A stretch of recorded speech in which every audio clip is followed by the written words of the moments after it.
Hello everybody, welcome back to my channel, The Vibes Inside. I am Mariana and I am here to do a full moon reading in the sign of Scorpio, happening here on the 23rd, 24th of April 2024.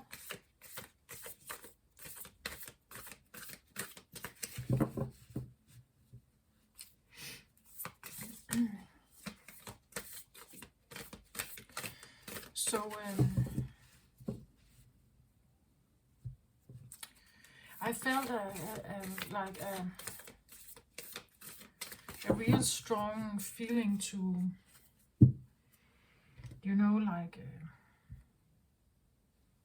put up incense and offerings to guides and ancestors, and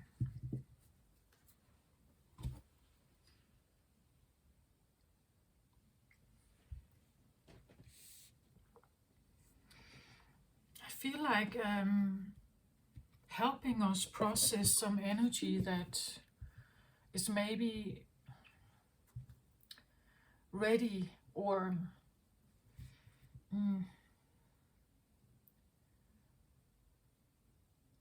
I get the feeling of like listen to the wind, right? Listen to the guidance that you may receive at this time and just trust that it's for you, right? That it's a helping hand from a thin veil that is inviting ancestors. Please cleanse your space and make offerings to those that you hold dear, and light a candle for them.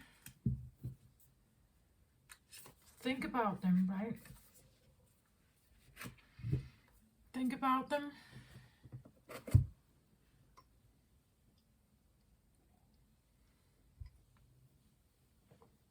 Maybe a ritual bath could be a beautiful thing also at this time.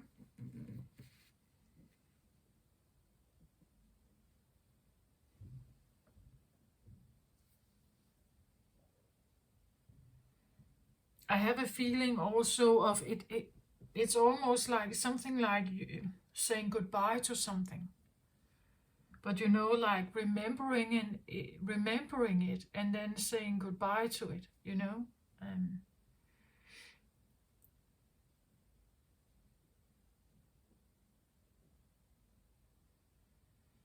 Scorpio is associated with the death card in tarot, and well, when someone is dying and we have a funeral, you could say, like there is a process of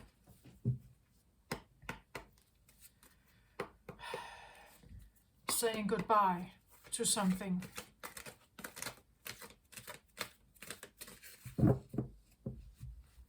And knowing that it will not be necessarily the same.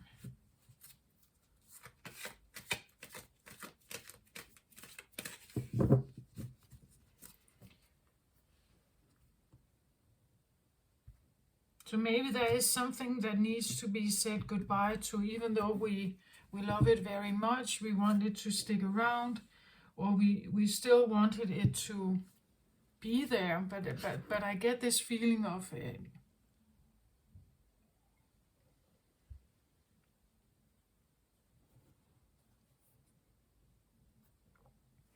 And full moons, you could say, are about completions. Like they wrap up something, or something comes to fulfillment. A new moon can talk about a new beginning of something, and this full moon can kind of wrap everything up, every loose end. We're just looking at that and then okay, done, right? Like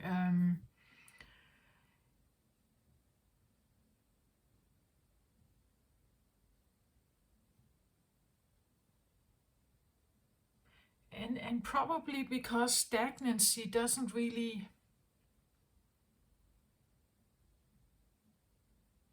work well for us, does it? Like it's or at least I want to say, Scorpio talks about transformation, also rebirth, and there could be this wrapping up of like the last few things that needs to be done, and the new moon can tell you maybe what that is, and then you have 14 days, you could say, to work with this before the energy shift towards the new moon in Taurus, right? So there is this very potent 3 days right now where you can do your full moon manifestation, where you are like cutting the final chords, or you are letting something die, or you're inviting something in, because I did feel the presence of like ancestors, helpers, family, that could be here, right?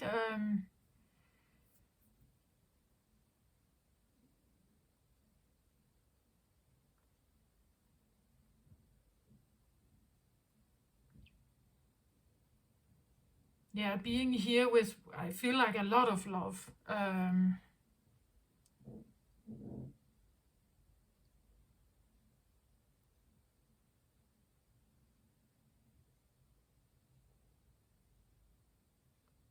But it's every stage of life is a sense of transformation, from a child into a school child, like, a small child to a school child, like this is a change. From a smaller school child into a teenager, that is a stage. When you are a young adult, you're not 3 years old anymore, right? It's like there's this growth process going on. There's something that seems like it's probably ready to, or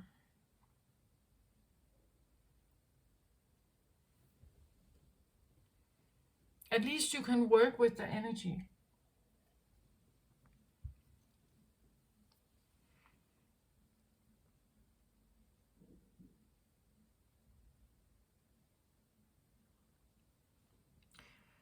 Now I get something like,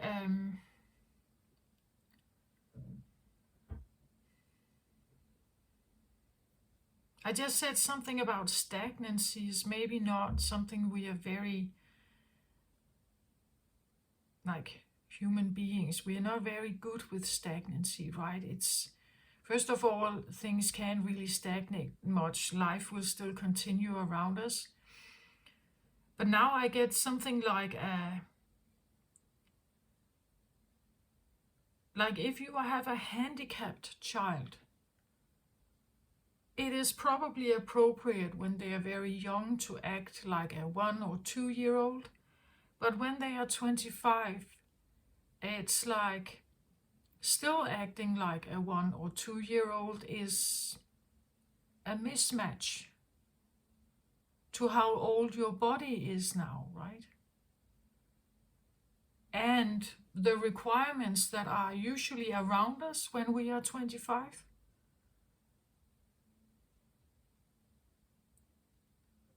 Yeah, something like that.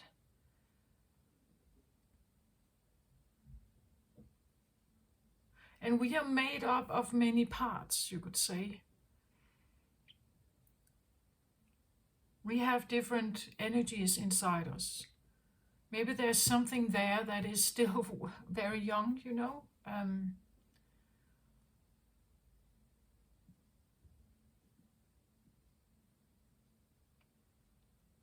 ready to get to the next stage or something.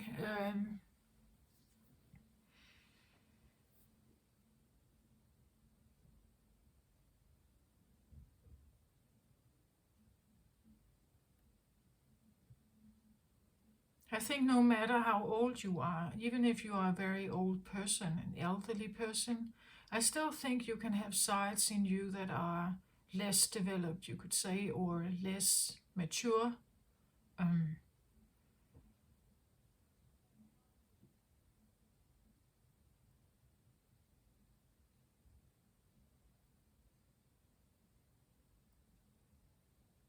But there is a sense of like the potential to wrap something up or to see something a bit deeper, right? It's a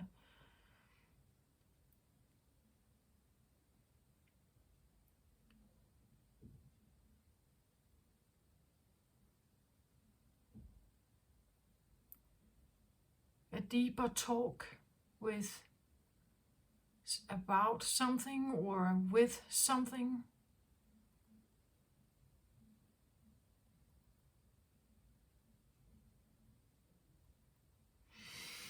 Let's have a look at the cards here.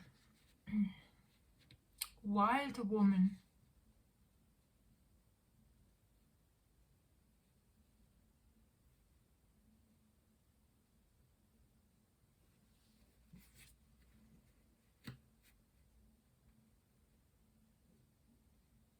And third eye chakra. And thinking woman.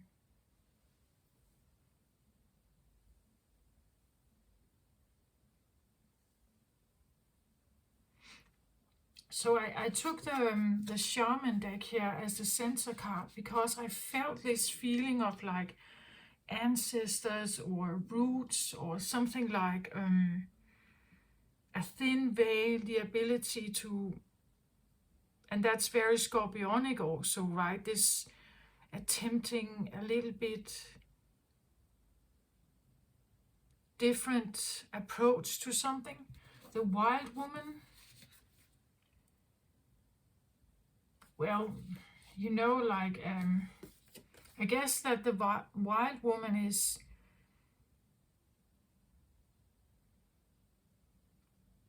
I think sometimes a wild woman is seen like a crazy woman, like she's considered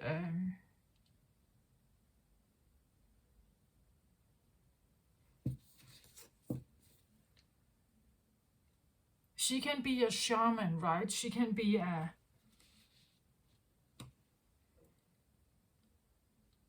but the way she acts can sometimes frighten people, right? If she is dancing some wild dance and screaming, or she's,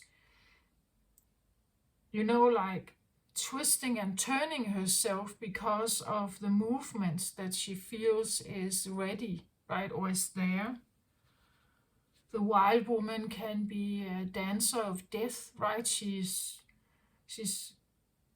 familiar with rituals and like transformational realms from one to another, like the passage. I feel like she can be like a passage keeper or a passage opener, this one.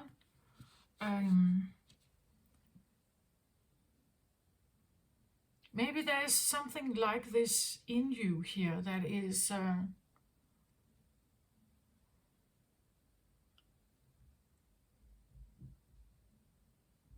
yeah, it's just like I just have this feeling of when you look at these two besides each other here, right? It's like so opposite they are, right?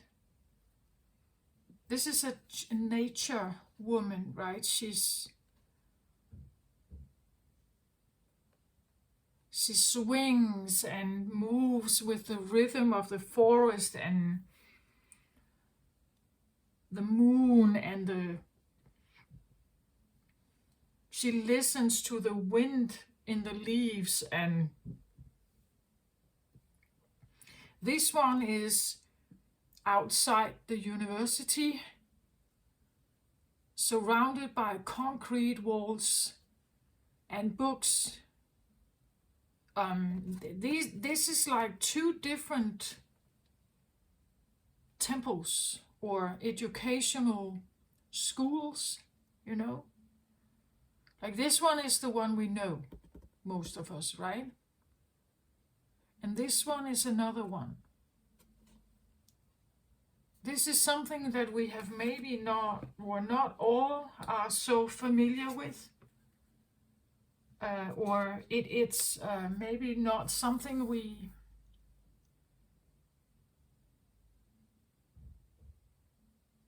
say out loud in that way, but she is in the center here.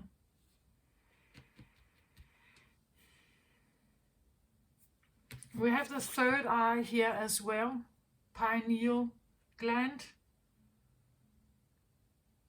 Pineal perspective, it says here.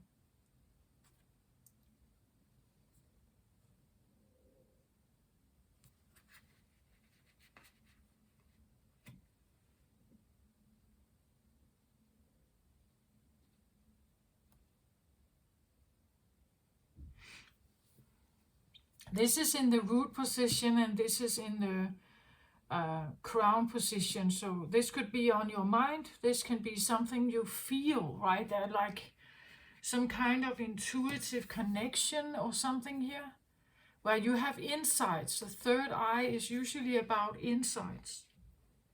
Insights that makes you want to study something. Study something your gut feeling tells you. Right, and that's what I feel like. These two, they are, you would say, like the third eye. It's usually information that comes from the upper realm, and it activates something in your mind, something in your vision. If you are a wild woman, you will probably be prone to having visions like this, or downloads or something.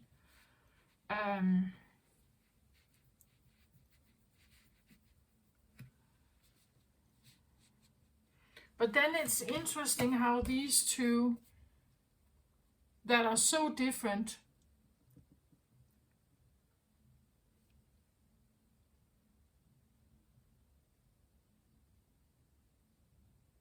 it's also like the third eye pineal gland here, like it's in the root position, but it should, like, I feel like it belongs up here in the crown, right?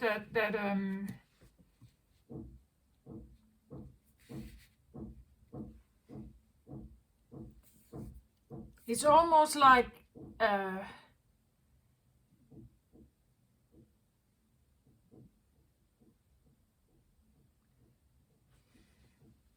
there's some kind of opposite force.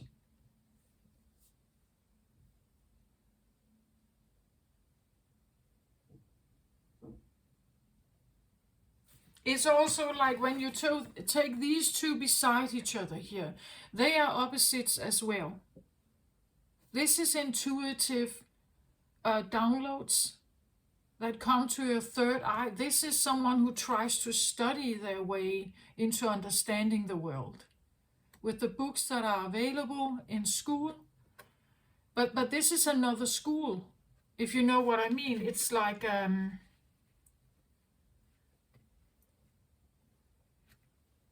these two here are a different school. It's a school about the rhythm of the world, about natural forces in the universe. It's about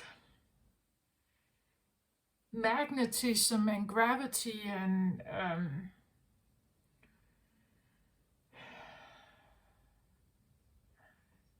this one is what we would call normal education, right? The thinking woman, again, the thinking woman is not, this one is not a thinking woman. She's a feeling woman,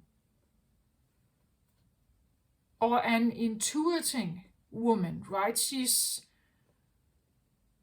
feeling herself. She's feeling the universe around her. She taps into the energies of the trees and the bushes and the animals around her. This one, she uses her brain and not so much her heart to get the information that she has. So this could be a feeling, a bit of like a dilemma, right? It's like you could have the feeling of opposing forces that are, or you have an instinct about this, but the only way you know how to handle that is this way. We are not given, or too few are maybe given help to work with these energies here, right? Because it's regarded as strange.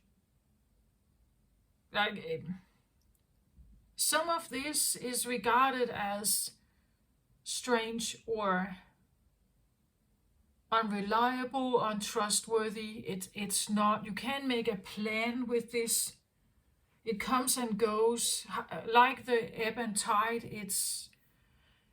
It's emotional. It is feminine in that way, where this is more. Here you can make a plan. You try to rationalize it. You try to, you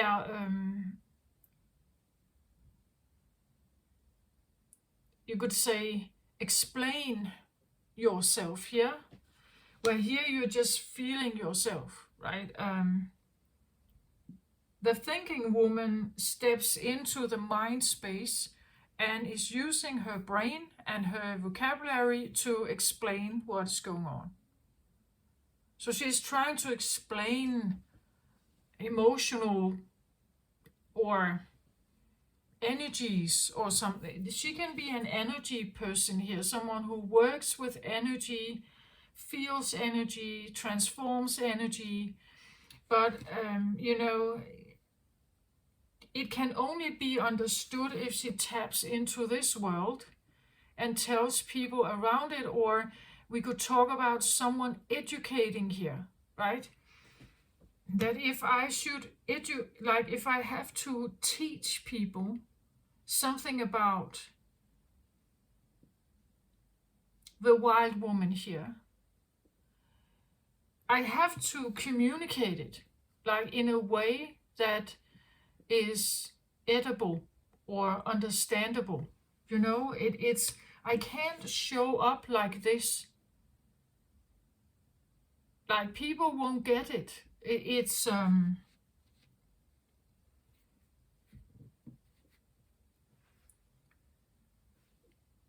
so there's a dilemma here about the energies, that if you want to be taken serious, you have to step out of this one and into this one.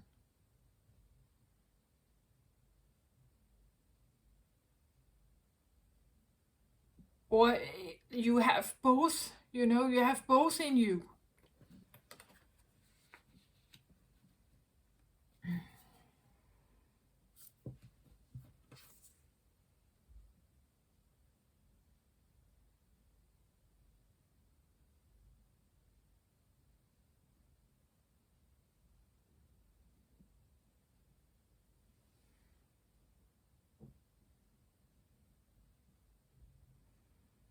Yeah, she feels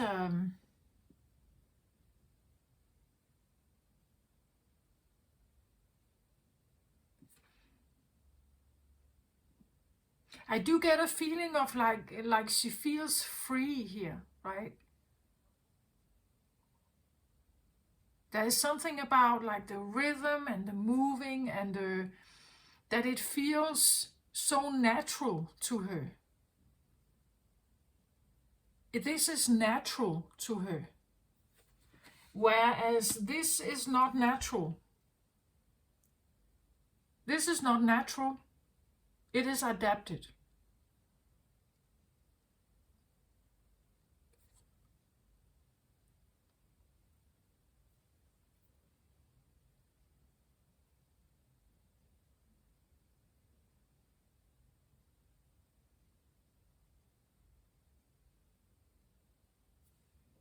Again, two different wardrobes, two different hairstyles. This is adapted and controlled. This is free.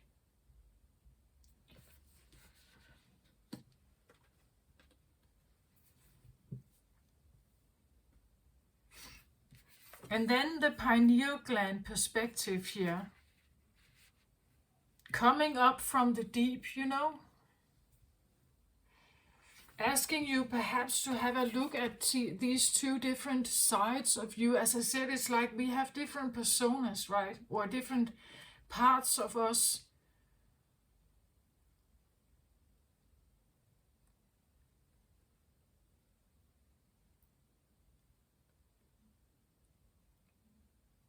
Like the wild woman can be more risky. To choose a life like this can be more risky than choosing a life like this, where you can get an education and a job, right? This is a different kind of life. You know that I said it is a freer life. Yeah, when she tunes into the energies, it's a way freer feeling. But like to have a life like this is,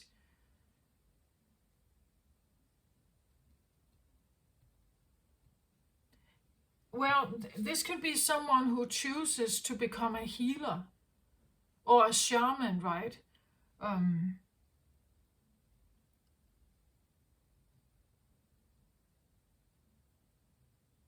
But again, the environment you are in, like, will they understand? Will you have a tribe that you can belong to? Are you alone here? Sustaining yourself, with money and food and like the necessities in life, or even the responsibilities you may have, is that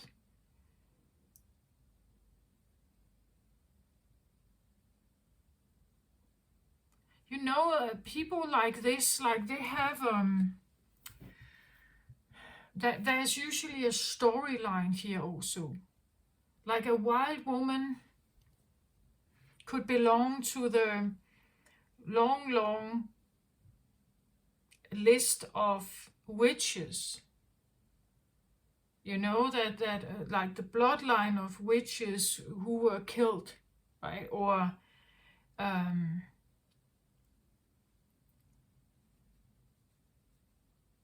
even if I just say the free spirits, right? Those that don't want to be put in business suits and study at the university. Like they don't want to follow such a plan, right? They need a life that is freer, where they can howl like the wolves if they want to, right?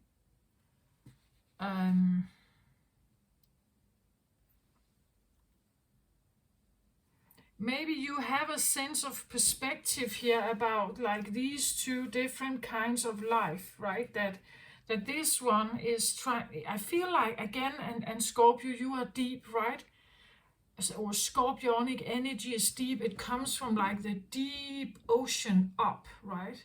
So it's an interesting thing that I have third eye pineal gland here, almost coming from the depth of the ocean up, and is showing you something here.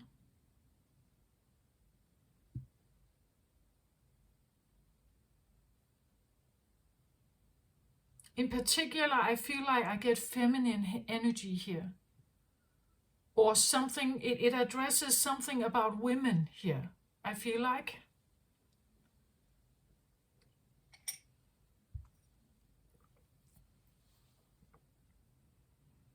It's a sense of this idea of the feminine, the rising feminine, right? That comes with the fifth dimensional energy, that the rise of the feminine is needing to go through realizations here about themselves.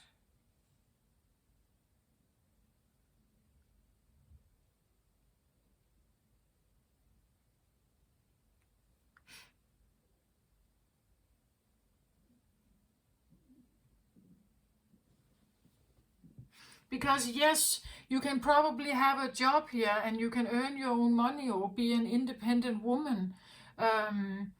You can even be stylish. You can be attractive here perhaps. But are you happy here?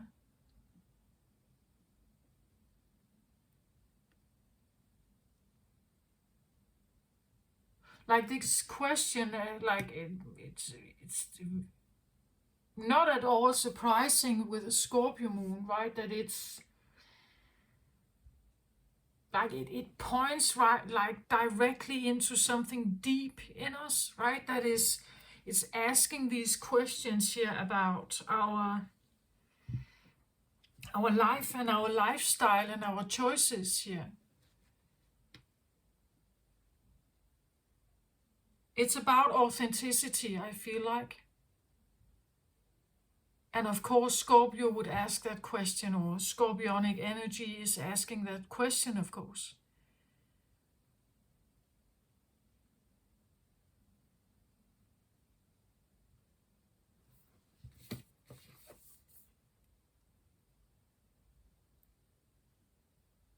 So interesting then. It's like it comes from inside the earth, right? And just boils up, and it presents itself like a perspective here of like what kind of feminine energy are you, or what kind of, and as I said, inside us we have feminine and masculine energy in us. We are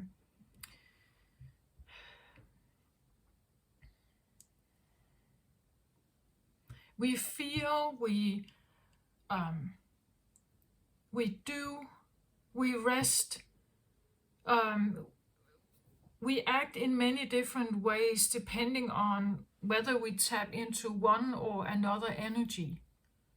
I believe we can, it's like we can have different personas in there depending on what we are doing, like what is in front of you, right? So let's say that you are in the city, you have your everyday life, you go to work, you are this one. And then in the weekend you go to the forest, and you can just feel this one stepping forward, right? Wanting to climb the trees and yell your Tarzan yell, or something like that, or Jane yelling of freedom, right?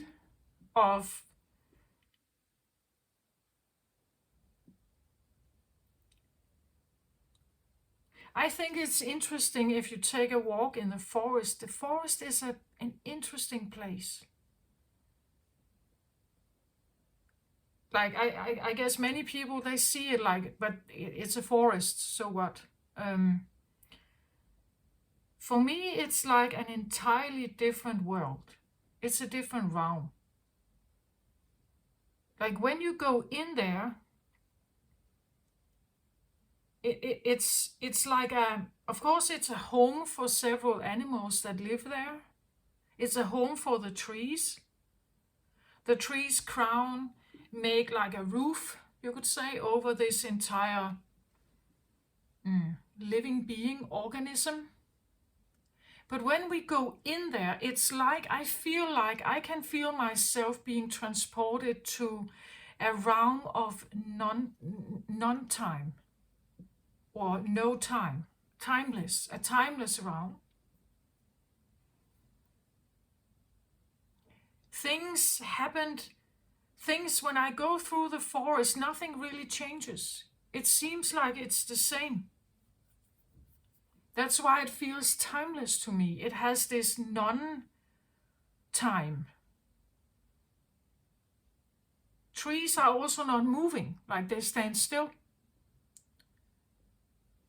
They're not doing anything. They have their roots in the soil. They are nurtured that way, so they have no reason for moving like we do. But that again is an interesting energy. So I'm surrounded by something that doesn't move. It's passive. It's not moving, not an inch. So not only is this a timeless place for me, it's also a place of almost non-purpose. Like there are no shores. Nobody is doing any, like the trees are not doing anything. They stand there. What they are doing is, it's like their passiveness makes it a kind of a special place or atmosphere. They're not running around like crazy like we are doing, right? In all directions. Like they just stand there. But for some reason, that's actually nice, that they're just standing there.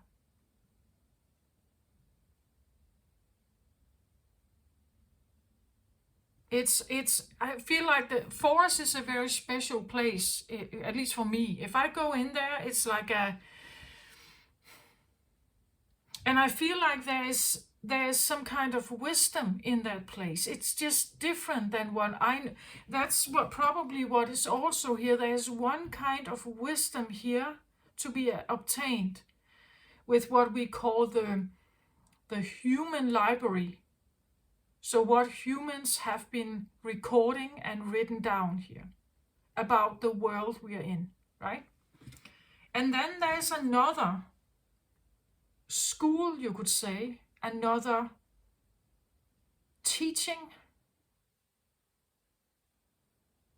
Because that's what I feel like actually happens when I go into a forest. It's like everything changes. In there, I don't have to do the same things as I do when I'm outside of it. When I'm outside of it, back in my apartment, or if I return to my job, it's totally different, right? It's like in the forest, there's no tidying up. There's no judgment in there. You can go in there no matter how you look. The trees don't care. They don't mind. In school and in job places, there's a lot of chatter, a lot of words. In the forest, there are none. The only one chatting are the birds in there. The forests, the trees say absolutely nothing. Well, unless you are able to hear or communicate with trees in that way, then maybe you can hear them say something, or you can hear them singing or something. But otherwise, it's quite still.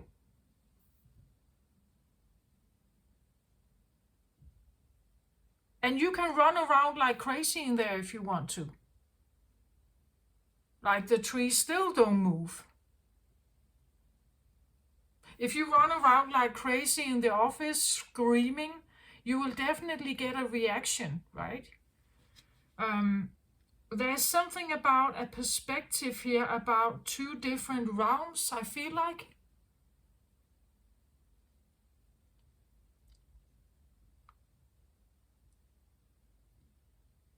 So this is a very, I feel like masculine environment, driven by words, driven by education, proof, something concrete, something built in stone, set in stone maybe, where in here it's like, it's probably not that set in stone. It relates a lot to your sensing, your feeling, your intuiting way of receiving something. Like a receiver here, an intuitive feminine receiver of information, depending on what you are doing in the forest, right? But again, it's two different environments here. Two different environments, two different women. Or two different sides to you.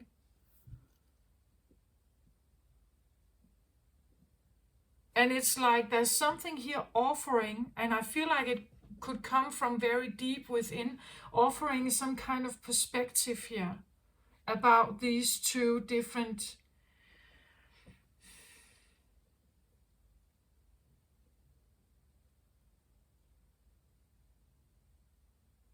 This can be very raw and primal and like connecting deeply to like bloodline roots. It's highly intuitive, very emotional also. It you use your entire body here to sense and receive and move with the rhythm and the wind and the tune and the singing and whatever in the trees. How earth moves, right? Or as I said, with ebb and flow, like that. It's so but that way of moving is usually not present here. Like here she is controlling herself. The environment doesn't allow her to be free that in that way. Here there are other expectations of being calm, being collected, being wise, educated. Again, it's like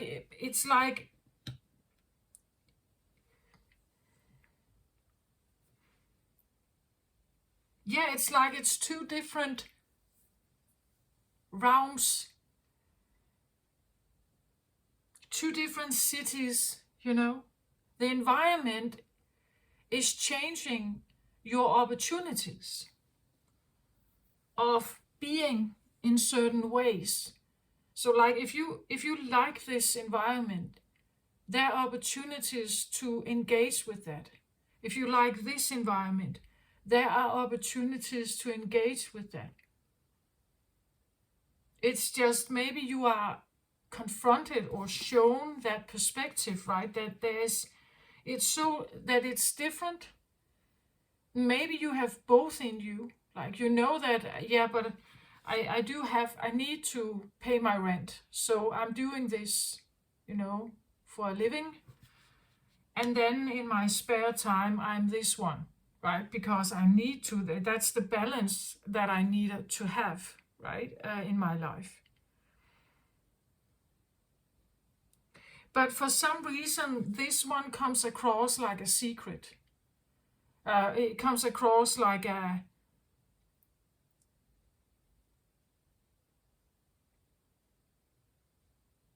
this is like a nice to have, and this is a need to have, right? So that's what it feels like. That this one is, but it was in the center, as I said, right? And maybe that's what may be coming up during this full moon is something like that. This one is there, that she is showing herself here, right? And she is popping up from the deep, dark ocean inside you here. She's popping up, showing herself here. Maybe challenging the normal way that you live your life here.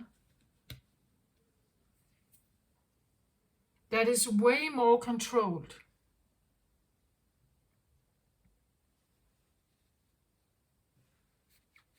But this is normal in you would say, city societies and business life and work life. That there's a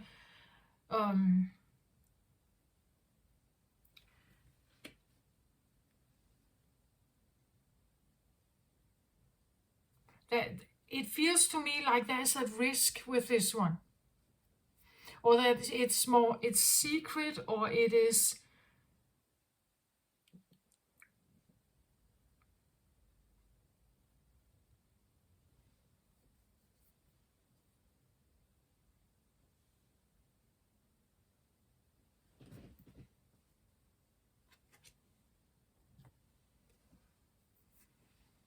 so I get a 9 of fire here with this one.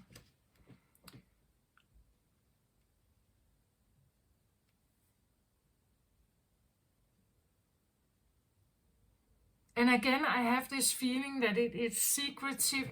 She's doing this at night by herself in a little cave in the countryside. Nobody's really looking at her, or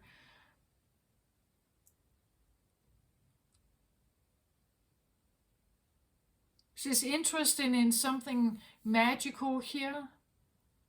Something beautiful and magical and fireflies and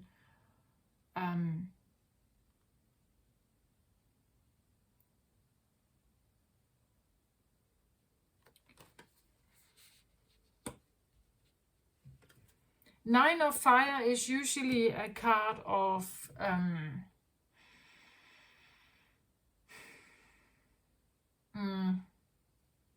it's Nine of Wands. Nine of Wands is a card where you can't really feel that safe. It's a struggle that has been going on for a long time. Nine of Wands always looks over the shoulder or keeps something small to herself, for herself, to herself, liking it, you know, but also knowing that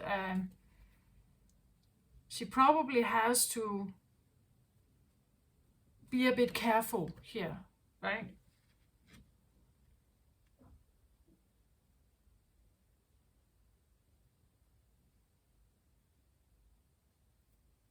Yeah, it's like it's her and the fireflies and nothing else. It's just her and the fireflies. Nobody else is necessarily involved. Nobody else will necessarily understand. And if she is somehow figured out here,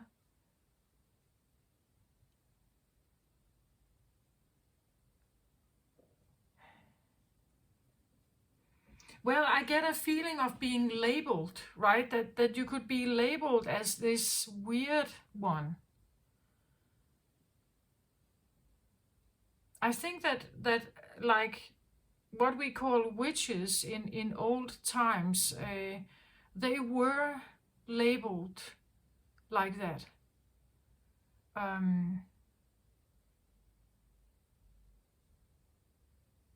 They were even regarded as a bit dangerous, right? That you couldn't. Some of them were seen as if they had magic, and magic was this secret force or this secret weapon, right? That a witch could use against you, right? And if they did that, you could be cursed or you could be threatened in some way. So it was easier to get rid of those witches before something happened to you, right? And then they changed themselves here. Yeah?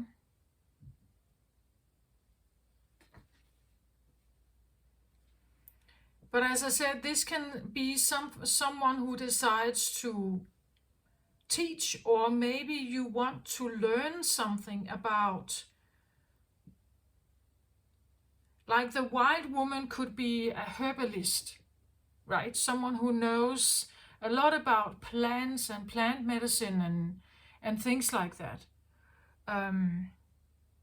Knowing that still it's probably not for everyone, and it's probably a knowledge that, again, it's for those who are invited to it. It's for those who feel like it feels right to them. Like they must be drawn to this somehow, right? Maybe you want to find education here about becoming a herbalist, or working with plant medicine, or studying something here. But then again, it's like you can only, again, this is the library that she would go to, right? The library that exists in a world that has nothing to do with this. Like this is a totally different world. And it's like other rules apply, I almost want to say. And you can't necessarily educate yourself towards this in this manner, right? In this way. Only to a certain extent you can read about plants in a book. Some of the things you have to experience yourself. Some of the healing powers or some of the effects, you may need to experience that yourself, right?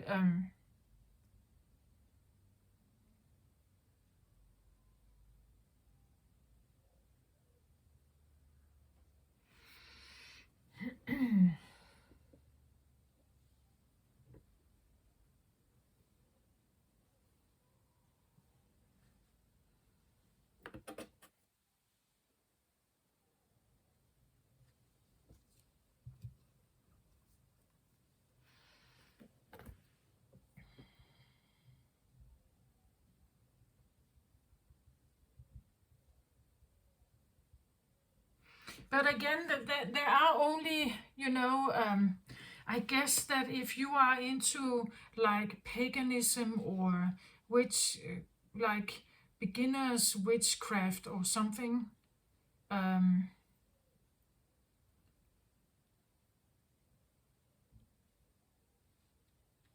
for some reason that there's this feeling also to me like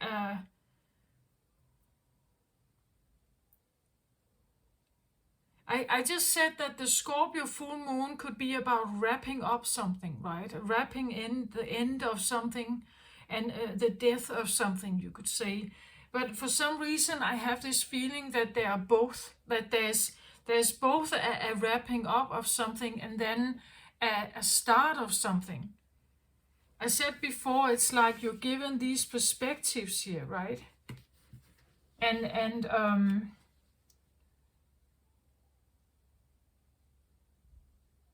having some kind of perspective about the way you live your life or what you want to be most impactful or most present in your life. You'll be given some kind of perspective.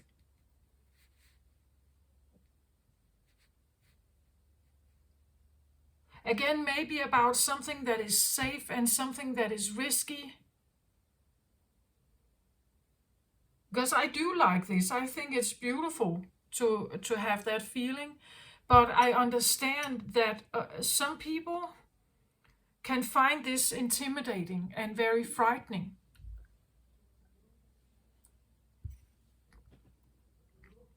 Or that it's crossing some boundaries, because the wild woman could come across a bit like an animal, right? Because it becomes more wild in its expression. The wildness here is something that we are actually not very good at dealing with as humans. The civilized version of us is a controlled version. It takes the wildness out of us. Or some of it, right? It tries to, you could say, rid us from some of these more rigid, maybe, or parts of us, so that we become this conformed version. But the conformed version can easier cooperate with other conformed versions. And in that way, we could create our society. In that way, we could work together. But actually, we do have this other side. And maybe there's this feeling that there's some of this side that is coming to the surface, right? That it's like we want to connect with something that was once, or it. So what is dying is maybe the conformity, right? The civilized conformity is maybe dying here, or it's being challenged in us.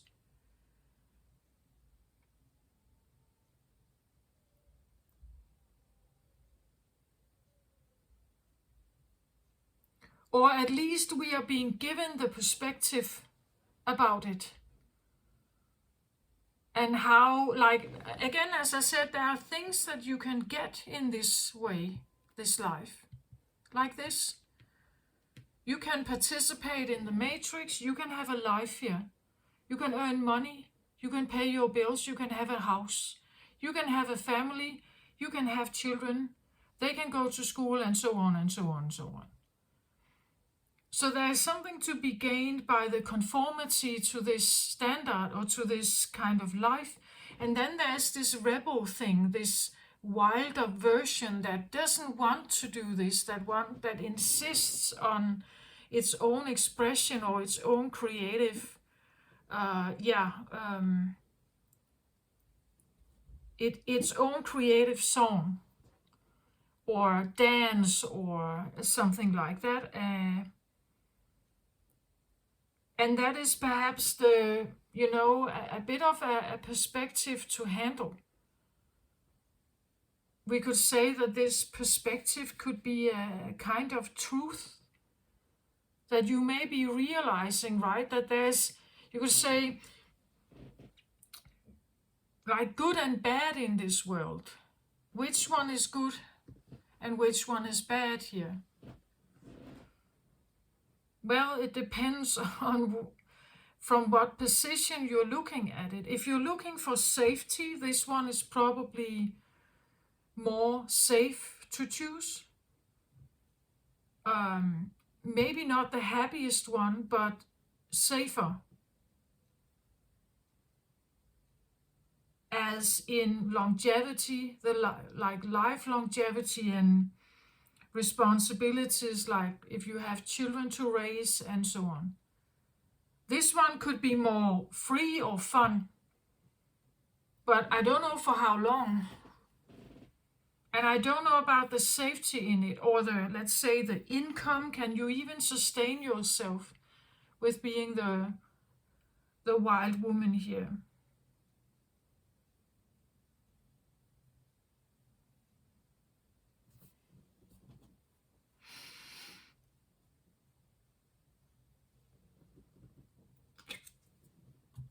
So I want another card on the thinking woman here, and I get this King of Ariel here that talks about successful, stable, accomplished, and powerful. Your plans are working out very well, professional and financial success, and using resources widely. Yeah, exactly like that. There are two different kinds of life here. And it's like you're giving this perspective to look at.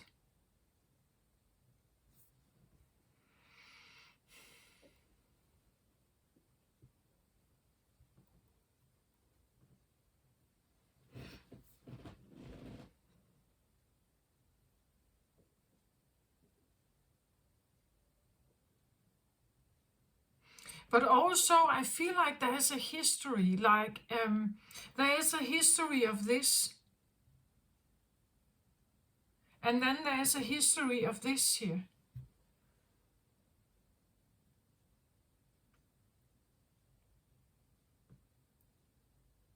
So I guess it depends on your heart in this, right? It's like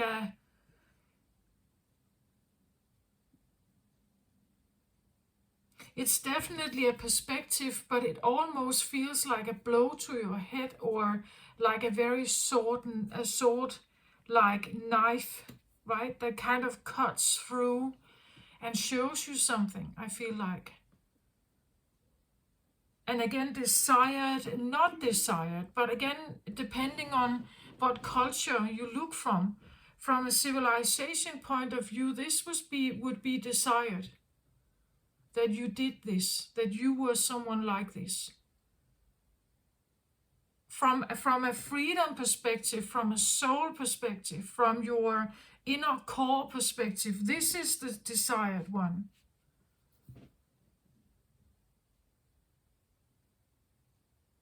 Right? That follows their instinct, that follows their gut feeling, that goes by the intuitive downloads that is not bowing down to it. It is.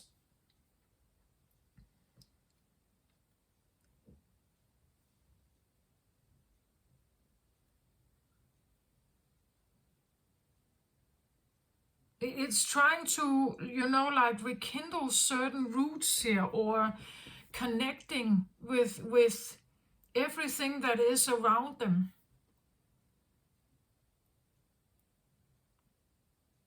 It doesn't want to be conformed, this one here. That's why it's wild. It's like, like a wild horse you can't tame. This would be the tamed one. And even though accomplished and probably successful and everything, it is conformed. We are all, to a certain point, conformed, I believe. And therefore, this one in us is sometimes screaming, right? It doesn't like the conformity. It doesn't like that we are put in a cave in some way. So this would be the one in a cave, and this is the one that is free.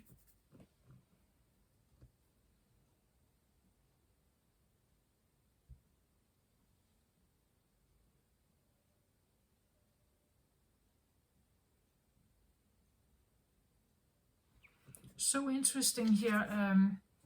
I wanted another card on the third eye chakra here, and I get completion card, but reversed here. I want to put it over here because I feel like it belongs with something. So it's like there is a cycle, or there is a process there's a process going on. Maybe maybe the completion or the fulfillment of the, offered by this Scorpio full moon is about whether you do feel that you have completed a cycle, or whether you don't feel it, like when you're looking at from these different perspectives here. Again, one perspective, you might feel like that's completed, I'm there. And another one, you may feel like, no, I'm definitely not there. But it was reversed. I get the feeling that it links to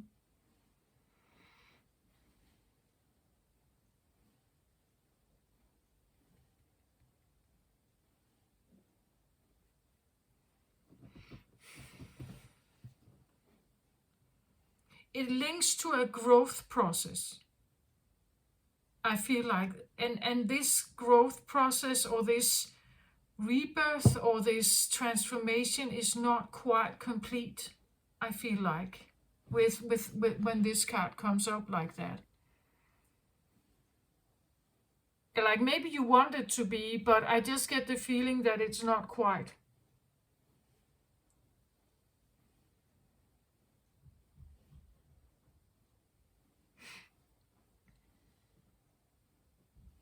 I have the feeling that it's like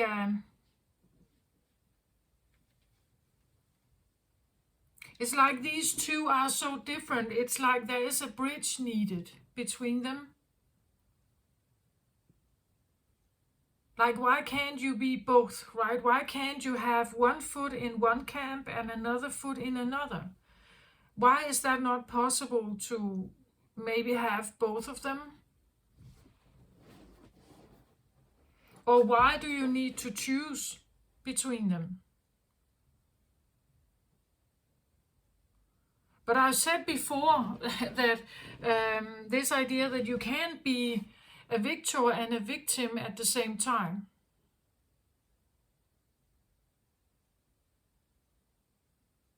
If you're a victim, you will have certain emotions that are proving that and addressing it and telling you that. And then you can feel victorious at the same time.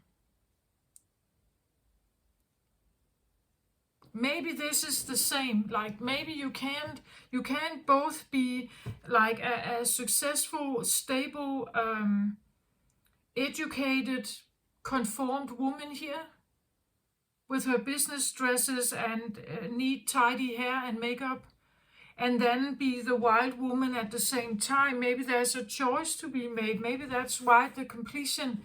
There could be something about that this choice or this decision is not made yet. That it's a process where you are adapting perhaps to something here, but it hasn't quite gotten there yet, or you haven't decided yet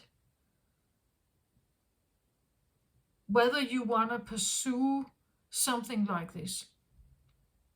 With all that comes with it, right? Again, as I said, it's like you can't be an educated Oxford lady here and a wild, screaming shaman woman here at the same time.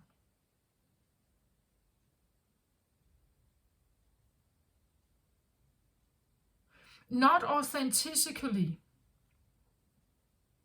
I believe that many people actually live a sense of double life like this. Like they do go to work every morning, and when they come home, they do something crazy, right? Because they can't stand the conformity of this. So they need this other side to balance something out. I do think that there are many people like that. But with integrity, authentically, I don't think that it's possible to do both. One of them is a mask.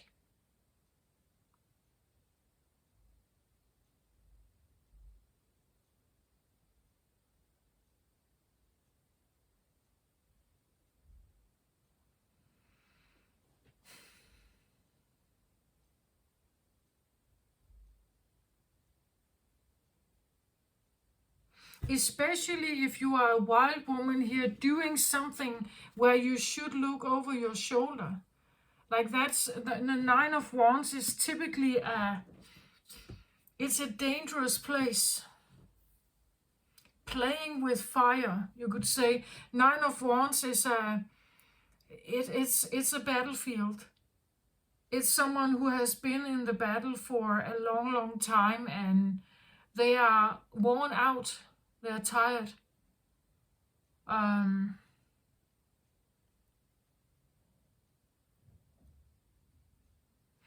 Maybe they are tired of proving themselves, right? So she's doing a little magic here for herself, but not really for everyone else. Because, well, maybe, as I said, people don't like it, right? Maybe they are afraid of it. Maybe they don't get it. Maybe they find this one too dramatic or intense or like scary in some way, right?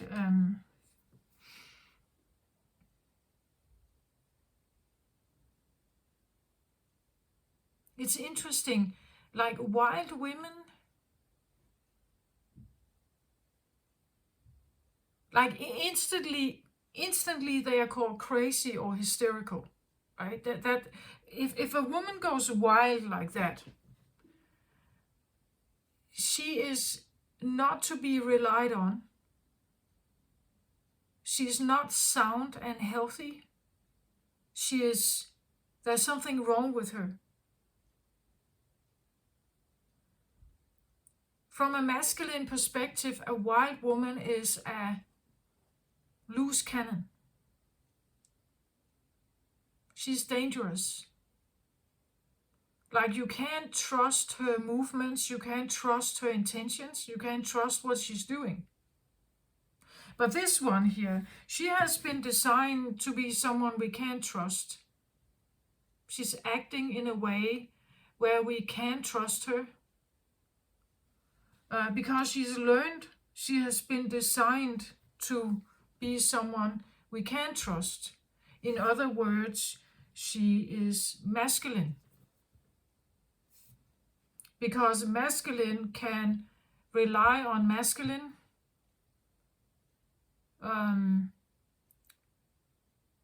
masculine cannot rely on feminine, especially wild feminine here.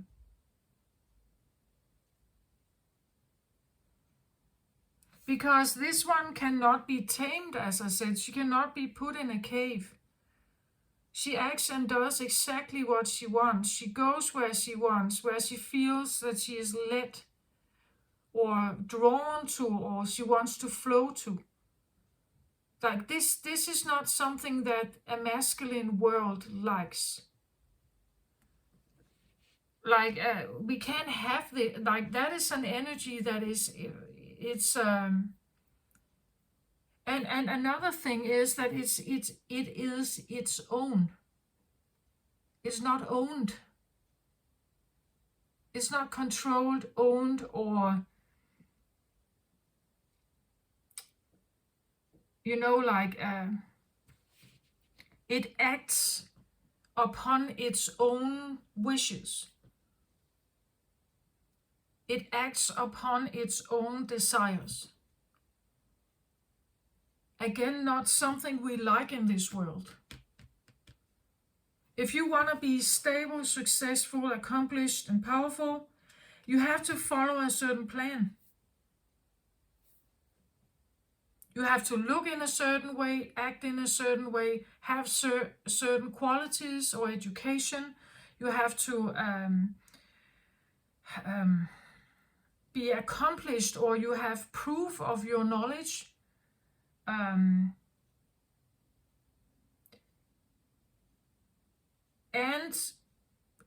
you are participating in that world. You are in that realm. So you are looking for jobs in that world. You are looking for jobs in those firms. You are negotiating and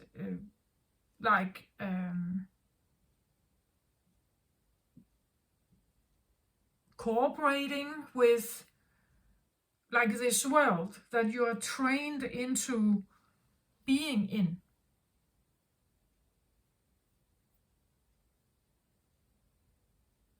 And you can be very skilled here. Like you can have a long education. You can be very skilled, very knowledgeable, very clever or analytical or intelligent.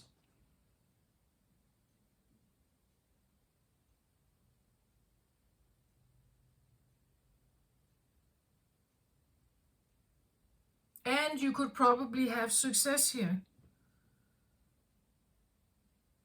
But it comes with you would say a price, or it comes with a set of rules. And then there is this other one that just wants to be this free spirit,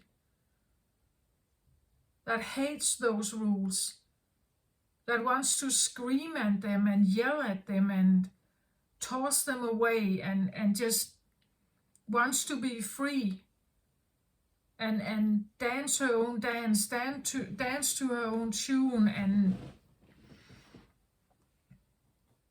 but if she wants to do that, she may be burning that bridge. Like that could be the bridge that gets burned to this kind of life.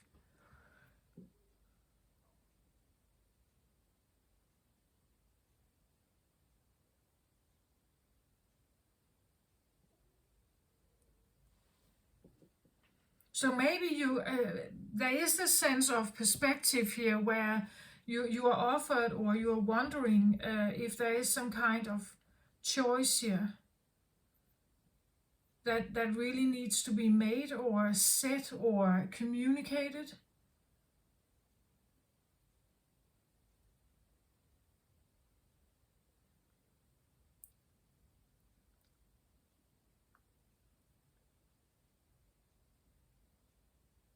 Usually what happens is that if we spend a lot of time here, this one gets denied and repressed. If we spend a lot of time here, this is becoming smaller and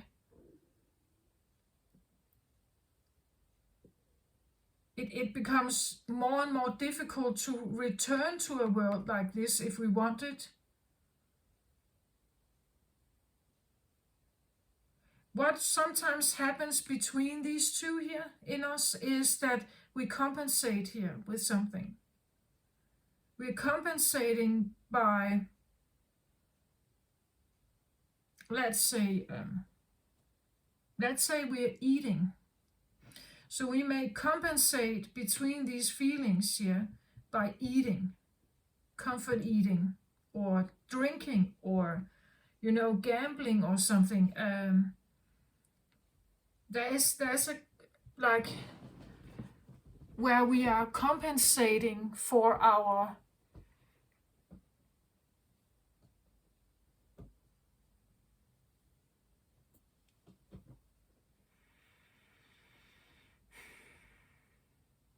I want to say pain and success, because there can be success here and then there can be pain here, or there can be success here but pain here, that maybe if you prioritize this a lot here, with whatever comes here, you are no longer participating in this world, and it means you become less and less adapt to it.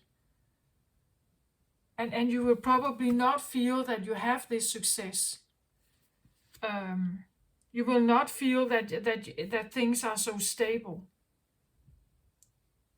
right? So I don't know what's the right one. I just have the feeling that either we need a bridge here, or there can be some kind of compensation. And there's also a card that says that this is maybe not quite complete, or it's not quite there yet. But the perspective could ask you for it, right? What do you want? That could also be what this card is, that what do you want?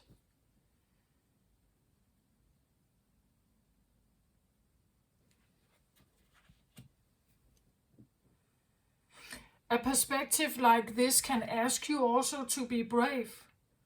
Like, are you brave enough to maybe leave this and follow this?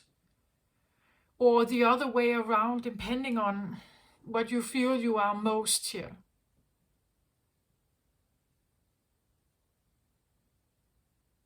Like the wild woman can... I talked about a shaman, I talked about, someone screaming their lungs out if they want to, and jump from tree to tree and living from a very free-spirited way. But it could be different. It could just be that you live a very free-spirited life, even as a man here, right? It could be that you have a very strong feeling that I want to be free. I don't want any reins holding me. I don't want any kind of system or any kind of cave around me. I can't breathe in that, right? So I need my freedom. I need to be alone. I need space. I act out if you try to put me in some kind of conformity. I will act out. I will scream. I will yell at you. I will become angry. And highly reactive. I become like a wild animal. Because you're trying to put me in a cave, or you're trying to put me here. And I just can't do that, right? It's a violation to everything in me. I can't breathe there. I'm going to die there, right?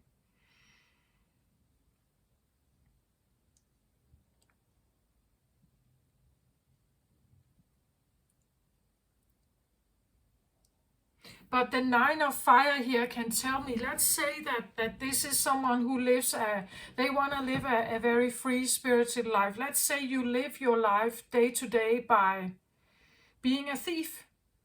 You steal stuff. That's why you're looking over your shoulder here. Or the living day by day means that it's not always that you have shelter. It's not always you have any food. You live more day by day, where this is a more stable income. You have a house. You can pay your rent. This one lives more like hour by hour, day by day. Maybe you don't have shelter every day. Maybe you don't have a hot meal every day. That is the consequence, you could say, of this lifestyle. That it's free. Yeah, it is. You could say ruleless. There are no rules, or there are no demands. There are no rules or demands or requirements here. Like maybe you literally live in the forest, like Robin Hood, right? Where this one lives in the city and has a business life, has a steady income, has a house and insurance and a car, and necessities are taken care of. But this very, you could say, from this perspective, this is highly conformed. There are so many rules, it feels like a prison. A prison with something here, right? This one can equally be a prison, but it feels different.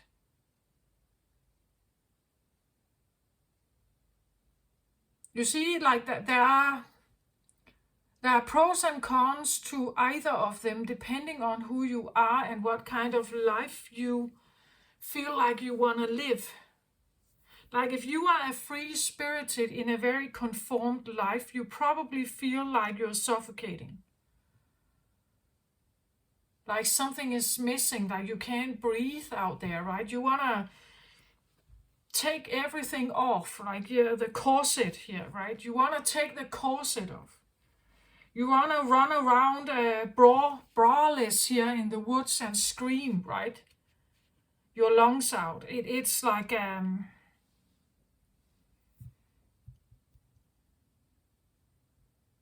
the conformity here gives a sense of, you could say, basic safety for life. But it can also feel like a prison because there are rules and demands, and it's probably less desire-based. That you can buy a certain house and a certain car and so on, but your life is lived according to a very well-structured plan. Every day is like a repetition of the one before, or like 9 to 5 job. It's like a sense of a hamster wheel, that you're repeating something to have this. Then there's this life here, but with this life you can't be sure, right? You can't be sure of your income. You can't be sure that people want to listen to you, or they want to be with you. You can't be sure that you get this hot meal. Your temper, your wildness here makes it more difficult for you to be accepted by other people, perhaps. Your lack of conformity makes you like very self-driven. To others, you may seem like you are unpredictable and selfish or egotistical. Well, this one has learned to cooperate. This one has learned to participate in a group. They have learned to listen to other people's opinions and cooperate and find solutions and something like that, right? Here we have someone who doesn't want to do that. Like they primarily want to follow their own instinct. They primarily want to go where they want to go. They don't want to be put in a cave. They don't want to be controlled or owned by anyone. You see, like that is kind of the difference. So you can't be utterly independent, a free spirit, living day to day without no requirements, and then also having perhaps the stable life here. A stable life that could feel like a prison to you. So again, I have this feeling of like a cycle that is, I say that the potential of the full moon is here to complete something. So maybe you are asked to have a look at your perspectives here. Like the perspective that you have. Do you have a clear vision or a clear perspective here?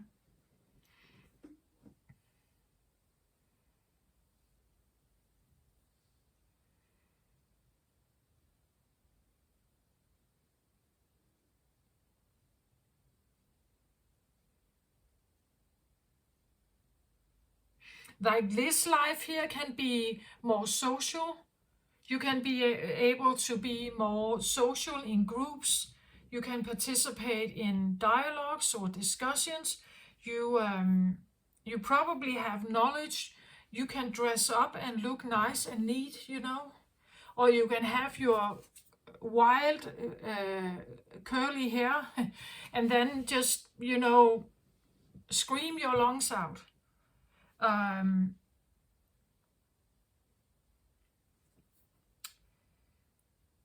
I don't know if there is an in-between. We can ask for that, of course. Is there an in-between here?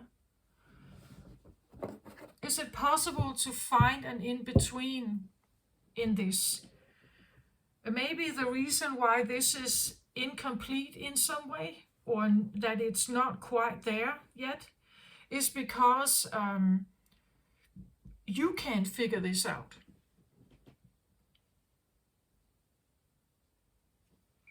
Okay, an in-between.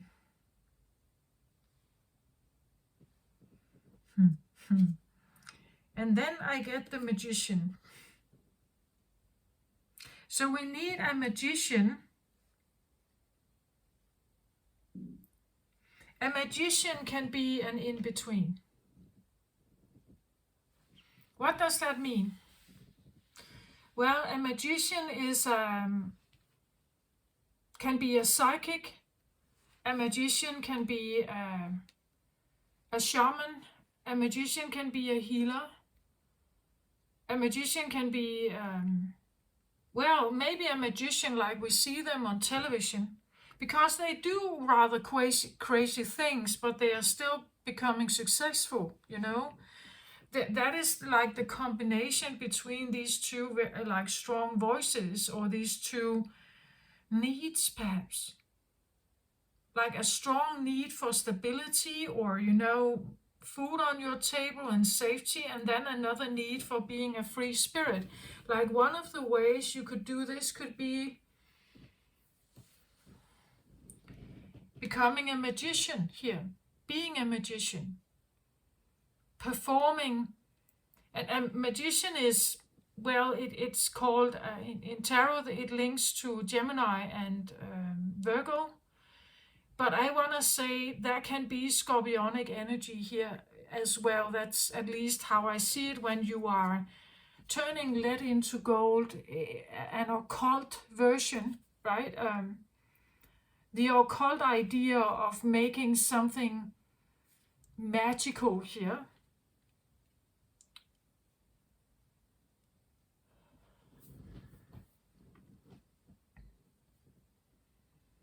So maybe you can, and the incomplete idea here is maybe about this, right? Is it possible to be a free spirit, to be a Robin Hood and still have security in life, where I don't need to look over my shoulder all the time, whether I'm caught or not, right? Whether I will be arrested or not. Is it possible to have some kind of life where I'm in between, you know? I'm still doing crazy wild things perhaps, you know, because I like it and it's fun, and it's there are no rules. Like the magician probably likes the idea of no rules, no limitations to what you can do or cannot do.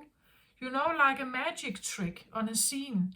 Well, it's all about the imagination, right? It's all about the magic imaginary realm, or the realm of seducing the mind, tricking the mind of the viewer, right? Because that's what the magician does, that it's juggling things, and you can see that behind their movements is a little trick, that they hide something, you know, and you can't see it. Just, you know, this ordinary thing that we sometimes see around parks or in movies, right, where there are these hustlers. This could be a hustler here. There are these hustlers that they have 3 cups on the table, and or they are standing just with a card game, right, with 3 cards like this. And you know, then they are moving. I can't do it, right? But then they are moving these cards around like this, you know, something like that, you know, something like that. They're moving the cards around, and you have to get where the princess is, or the queen, or something, right? And if you do it right, you earn some money. But if they trick you, your money is lost, right? They earn the money. So here I wouldn't suggest that people should become a hustler, but that the between these energies here seems to be an energy that can combine the craziness of the free spirit with maybe an economical income in some way. Again, the magician can be a healer, it can be a shaman. Maybe there's something about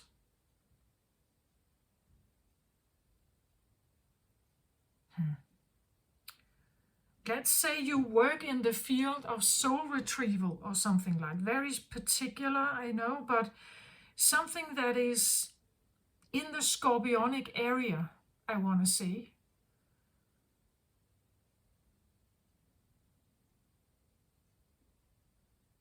Someone who is not afraid of the spirit world. Maybe that's why I said that in the beginning, something about the spirit world, ancestors, having contact with like other people's ancestors, deceased loved ones.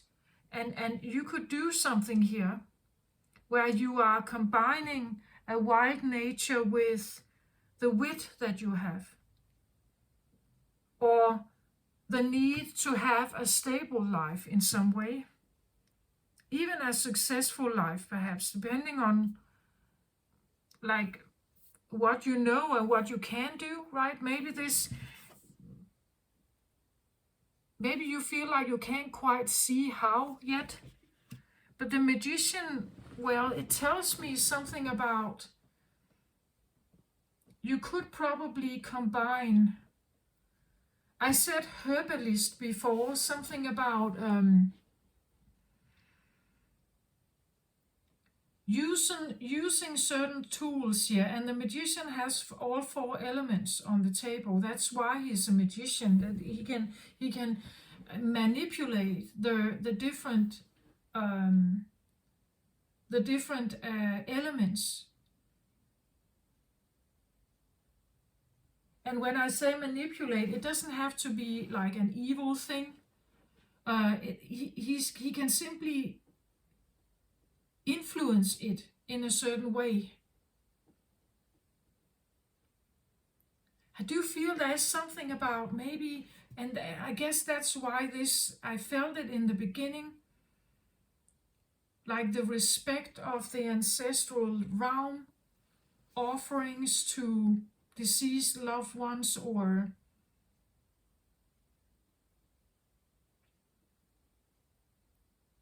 working with spirits in some way.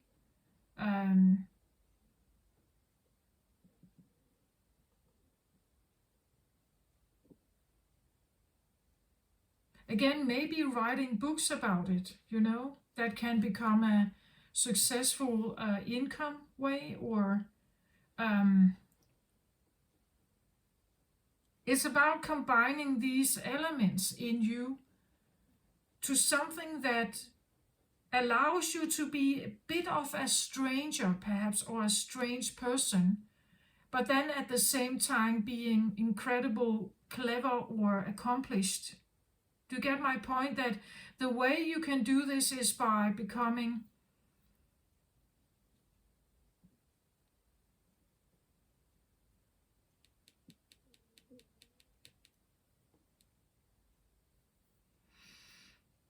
yeah, there's definitely an invitation from the Scorpionic realm, I feel like, to kind of say it's not quite there yet, right? I feel like it's not quite there. Or the perspective that you need is maybe this card is a clarifier for the third eye. Maybe it's not quite there yet. You can't quite see this magician in front of you, perhaps. But the full moon is, I feel like it's inviting you to step closer, right? To invite a little more in, to be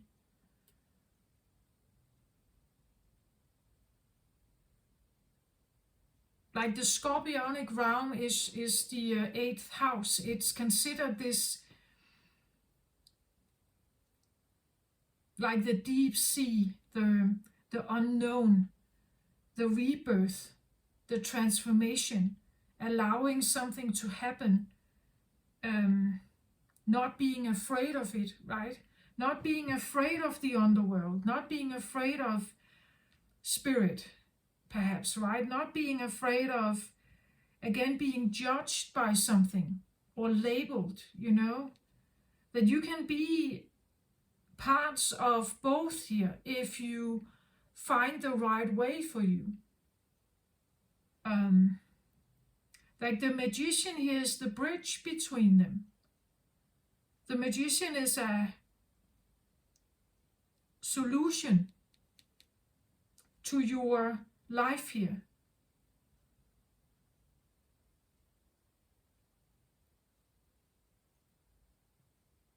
Sometimes the free spirit here is young.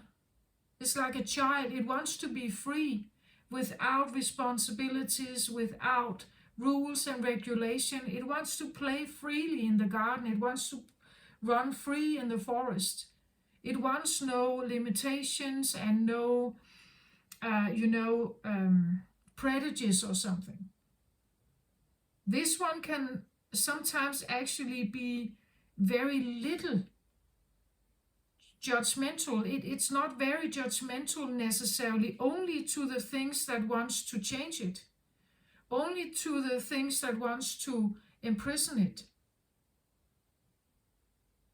This world over here is usually more judgmental, right and wrong, right? Is something right or wrong, good or evil? This place can sometimes, there is not necessarily that kind of limitation. It's all about the freedom and the connection with everything that is. And you see, if you want to combine these two, yeah, you may come off a bit of an oddball, but because it's like you can be in both worlds. You accept both worlds here as the magician. A magician that sits on the street corners and flipping cards, as I just showed you. It's probably a sense of we know that they're very good at this, that they have trained a lot to do this, and they can get money by doing that. Maybe it's an illegal act. If the police comes around, they are hunted away, right?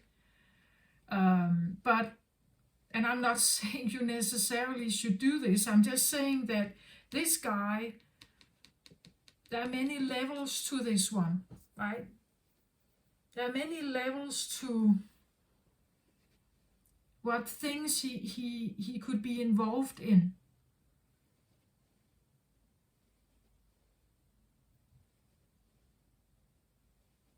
Again, there's something about his haircut, there's something about his wardrobe, right?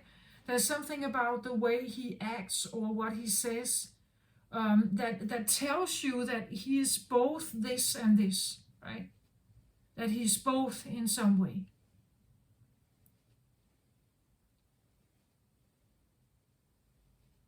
Or that he has respect for both worlds, right? That can also be, he's an embodiment of both worlds.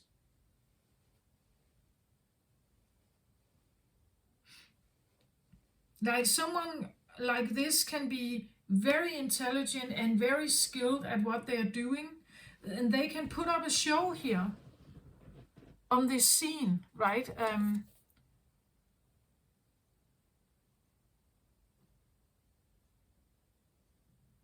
They can be very masterful at what they are doing. They can make a show, like a magician show. They can be healers, as I said, and they can also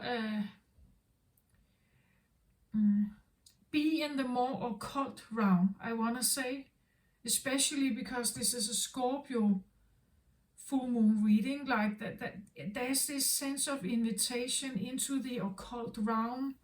I feel like spirit, and you know, like pagan rituals, things like that are, well, in this world it's unknown and people find it maybe intriguing, but they're not quite there. Over here it's common, it's normal to do things like that, you know. And this one is like an in-between, or like an interpreter, or like again, you could be a writer here, trying to, you know, like be a bridge between them, or a mediator, you know, between something that is highly planned and conformed perhaps here, and something that is very wild. Do you get my point? Like there's this perspective in all of us. How do we somehow combine these inner things in us? Maybe in a, not in a secretive way, or an angry way, but more in a way that is actually out and in the open, you know? So this could be the way you market yourself. This could be the way you show up, you know? You show up like that. And for some reason, people can feel it, right? They can feel that there is, like, you are not someone like this. You are maybe something like this, but you are also something like this. But then you have a way of handling this. You will show both sides. Sometimes you are in this very conformed, or you have ways that you conduct your life that are in a conformed way, or in a intelligent, skilled way. But then you also have sides to you that are more free-spirited and non-negotiable, perhaps. It's your oxygen, so it can't be negotiated with, right? It's a way of living. It's like pulling a fish out of the sea and expecting it just to live over sea or over water. You're literally suffocating it. And it's going to die, right? And that's what I feel like here. It's like there is something in you, something, whatever it is, there is a perspective that needs to be looked at. And can you somehow find a way to combine your, or be all of what you are?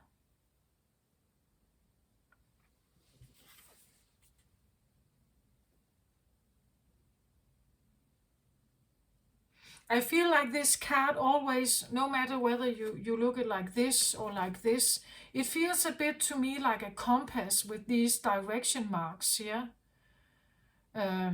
Like a compass, and maybe there's this feeling that your compass is not quite there yet, or you haven't quite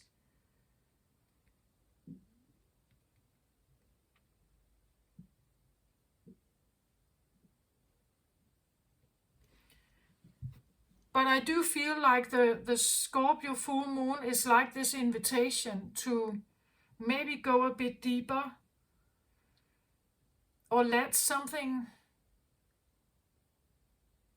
speak to you in some way.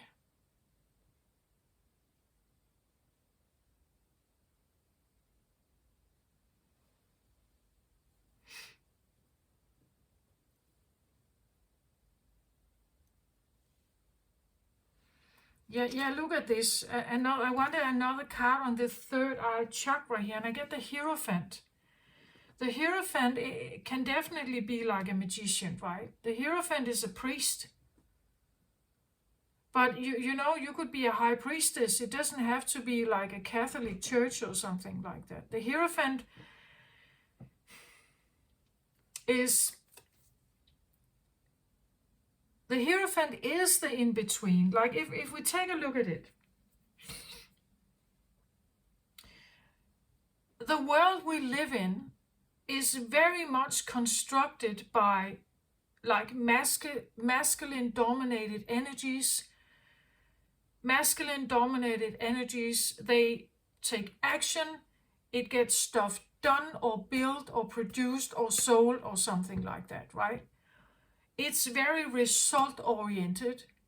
It's very speedy and result oriented and sales oriented and financial oriented. That is the civilized, you could say, conformed world here that we talk about. It's very skilled. It can prove itself. Books are written and everything. Theories are being proved and so on. So it's a very proof-oriented, planned, conformed, structured world that keeps wanting to repeat itself again all the time. But then we have this world here. This world is like a, let's say, like a priest in the Catholic Church or the priest in a Christian church. What is it exactly they are doing there? Well, they are selling a story.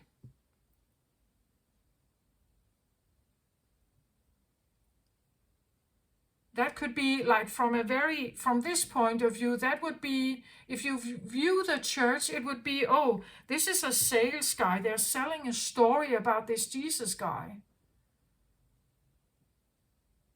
That's what they're doing.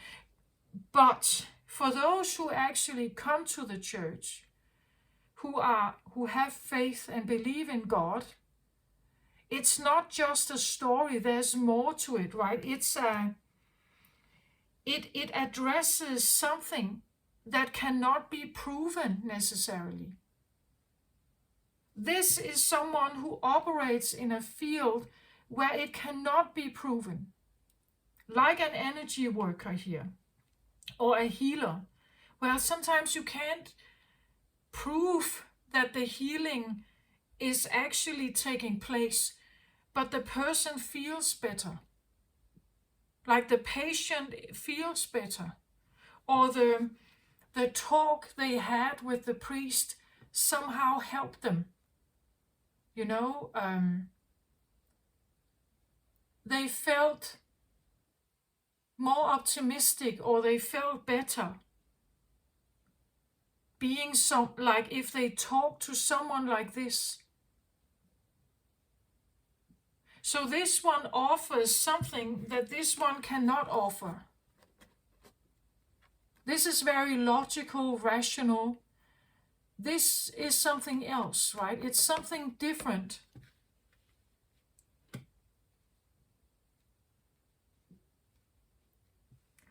And it has to do with beliefs and faith.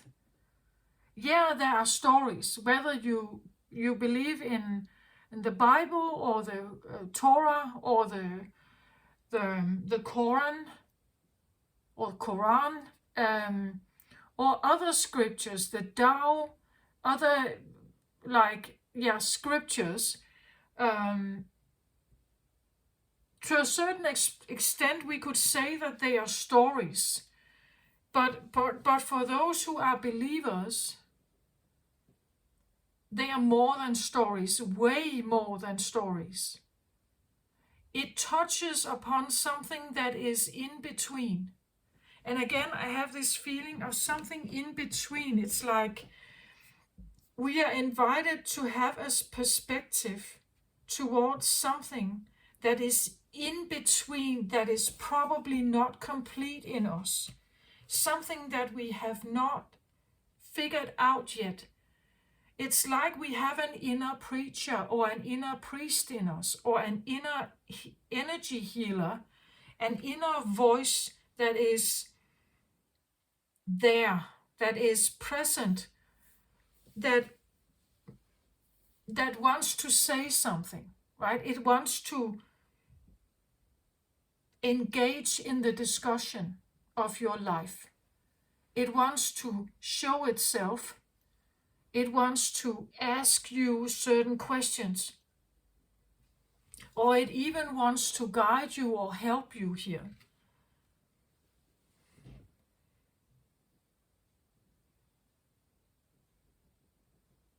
A Hierophant, I believe, always holds some kind of faith.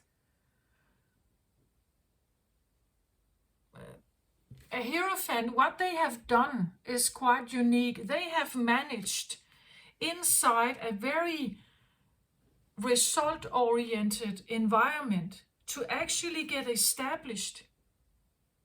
Like churches are built inside this society here. And preachers and priests are hired, so they get the coin here. They are hired to tell this story and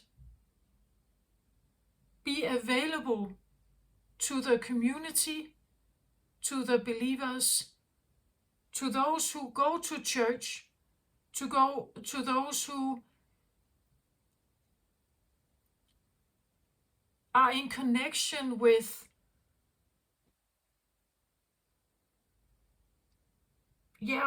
faith, spirit, ancestors. This is someone who, like, they work with other fields, right? Like, like someone who is, you have baptism here, but you also have funeral here.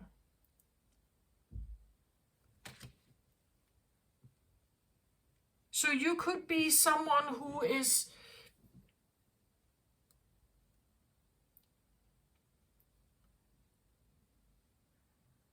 and I started out by saying that in Scorpio in tarot is the death card, right? That some of the things that are handled here by a Hierophant, that are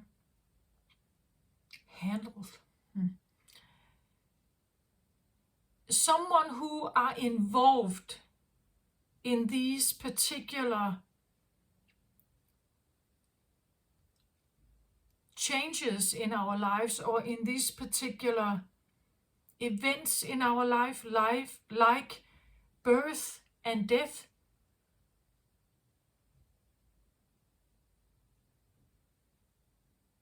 And even, talking to the dead, to the deceased, like that could be people like this, right? People like this who are not. It's because I feel like they have some of this in them, right? They have this urge to be connected with something else. They can, like the conformed world here can never be enough. But they have actually, priests in like Western civilization have managed to be heard, right? They have managed to get a home, like they have a church. They literally have a house of God. And they are in it. They preach in it.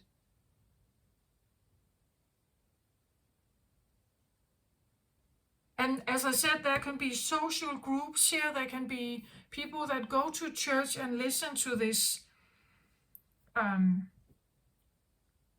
these words.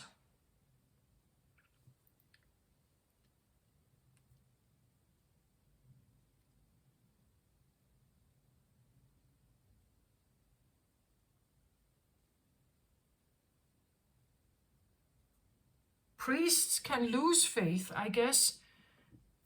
But if you stay a priest, I guess it's because there's something about this work, or there's something about this in between that is appealing, or there's something about it that is right for you somehow.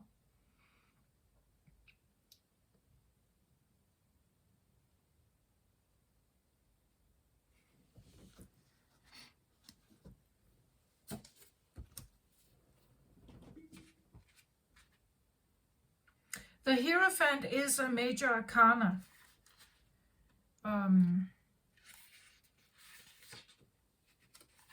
It talks about spiritual practice. Maybe there's something that hasn't been. The magician again can put a process, start a process, but maybe it hasn't completed fully. So the Hierophant here,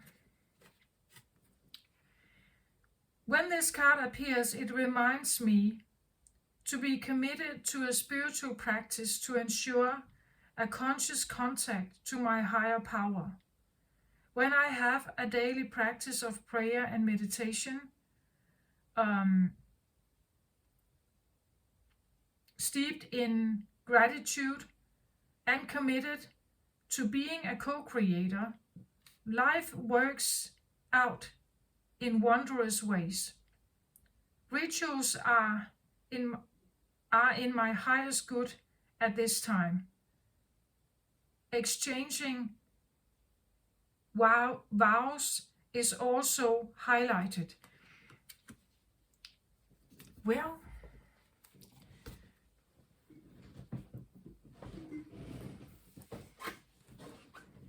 like, can you kind of feel it? It's like there's this sense of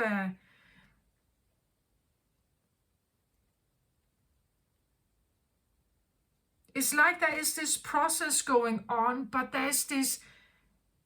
do you commit to this? Like, do you really want this? Is this the right path for you?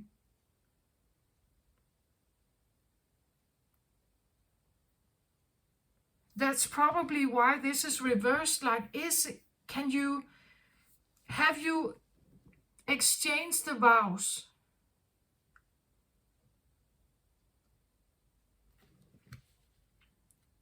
And again, if you, because your ego can easily say, wow, yeah, I want to be the magician, right? That's great. But what is it actually calling forth in you to commit yourself to?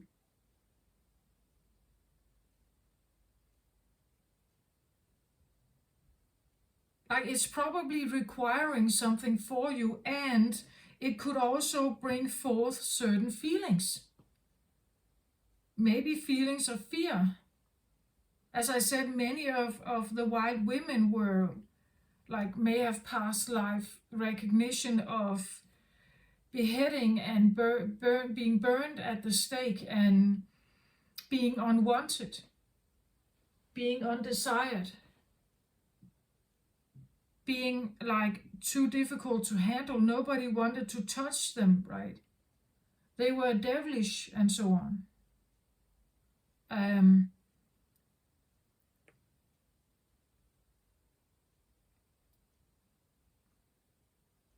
Yeah, I have that feeling here that, and I said it, it's like I had this feeling of that this was less desired or less, and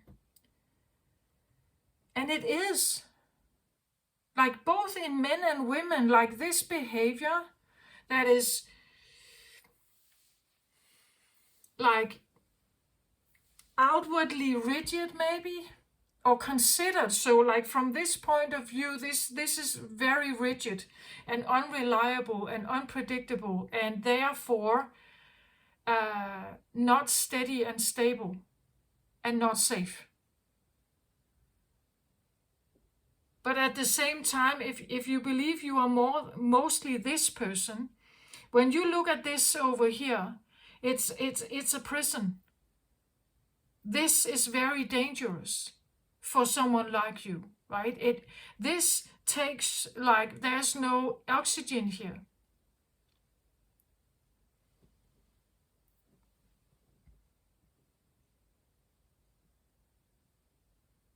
I see that the magician is a way of having kind of both. The Hierophant can be a priest, but it can also be what I call a high priestess. So someone who is more into, like, let's say, older religions. Let's say something like Norse energy, something before Christianity, before the Catholic Church, hedonism, something that is older. Paganism, Wicca, something like that. And that can definitely go with the magician energy as well. Or as I said, shamanism, soul retrieval, something about, and there are a lot of rituals in this, fire rituals and cleansing rituals. It definitely is connected with ancestral energies, the underworld, things like that. So it depends on your feelings, I think. And it seems like something is not quite complete. I want to say, well,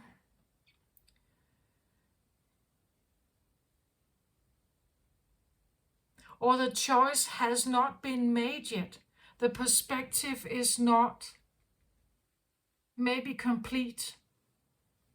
Maybe you don't see the full specter of something yet, or you are not willing to. Again, you cannot be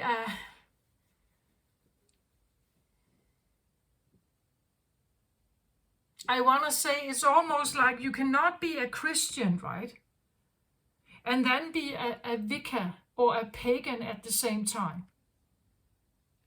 I don't know if you can't do that. I guess why not? But in the established world that is around us, it seems like you can't. It's like either you are this or you're that. Either you belong on this side of the fence or you belong on the other one. I think that we are both. Most of us are both. But to the outside world, we may show ourselves in maybe more this way or this way. Because, yeah, there is a reaction to the way we conduct ourselves, right? There is a reaction to, and if you wanna really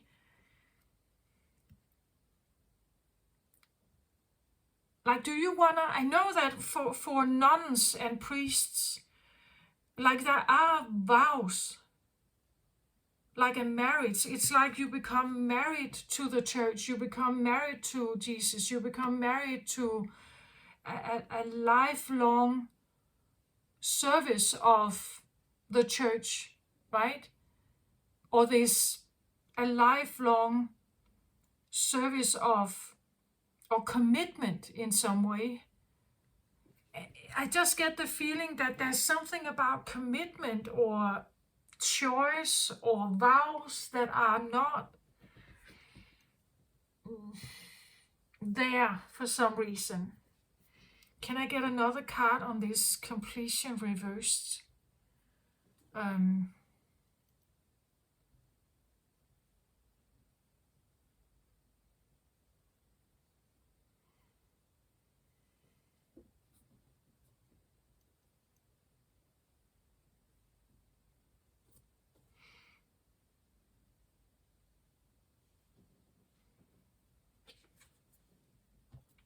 So I get Two of Swords here, and that's exactly what I feel. It's indecision.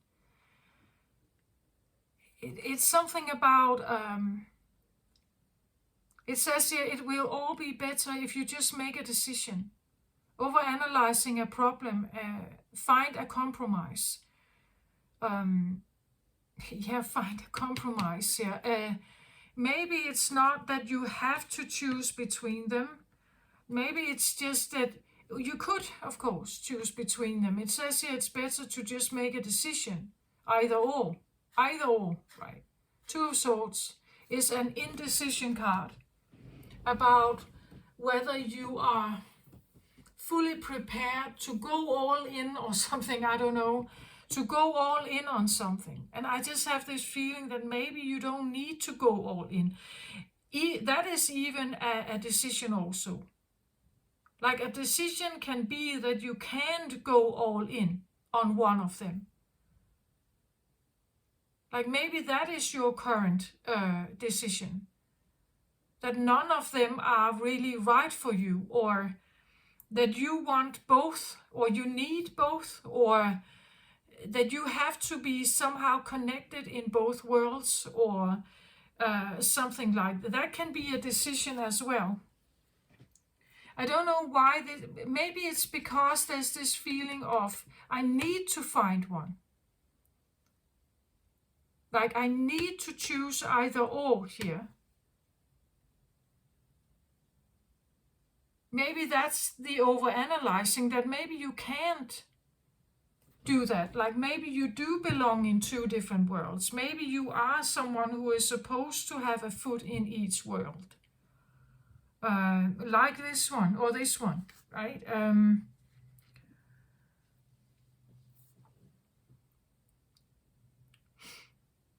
That there is no easy or only one kind of decision or only one right answer to this.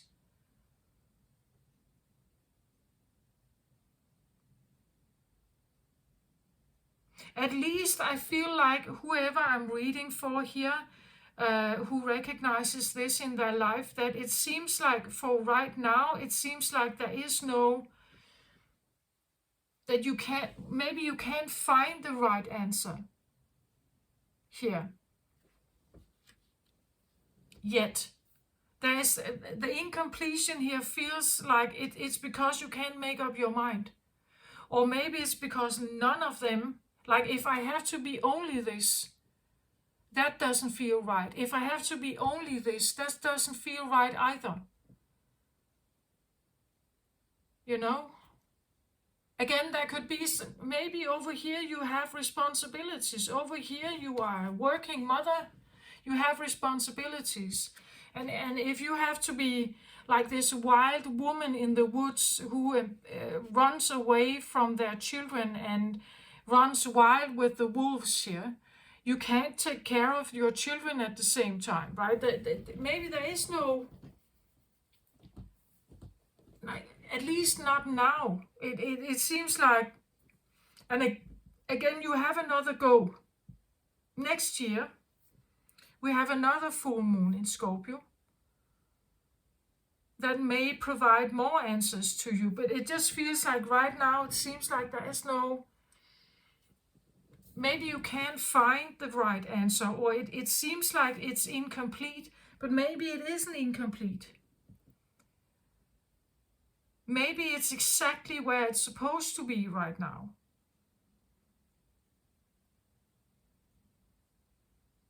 Right? Maybe that's exactly it. And maybe that's why this is the in-between or the compromise at this moment, because it's the best possible outcome.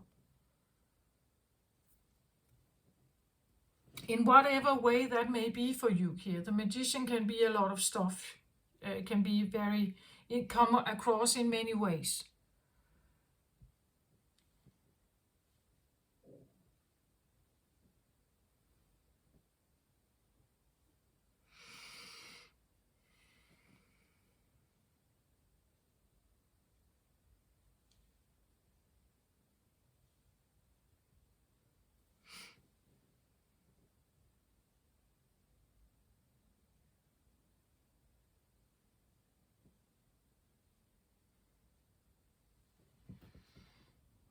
I want to have from the Priestess of Light here, I want to have a card on this Magician.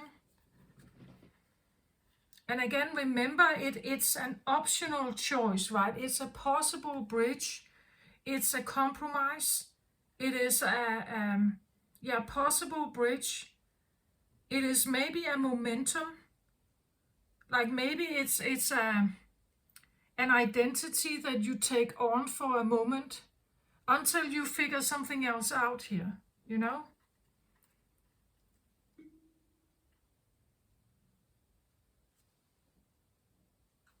Wow, interesting. I get Divine Mother here. Nurturing, compassion, and grace. Yeah, I feel like like being a magician here, or taking on an identity like this, or even considering it. I feel like there is a backing, you know, like it's like there is a support from a very caring place here. I did feel that when I tuned in. It's like there is an ancestral, like deceased loved ones, and an inherited feeling that really want to be very, very loving and embracing at this time. They understand, like they understand why this may be difficult, or why this compromise may be may feel difficult here, or difficult, but it may feel like it's the best possible outcome. Like I just get the feeling that there's a backing, or like a support from the ancestral realm, to maybe embrace that you are not someone who can easily be conformed or put in a box. The free, wild spirit life is great, but you know, it comes with dangers and it comes with instabilities. This is perhaps the best choice at this point in time. I get the feeling there's a lot of love here and support in whatever kind of decision you make. We can see her a bit like a nun, or again the High Priestess.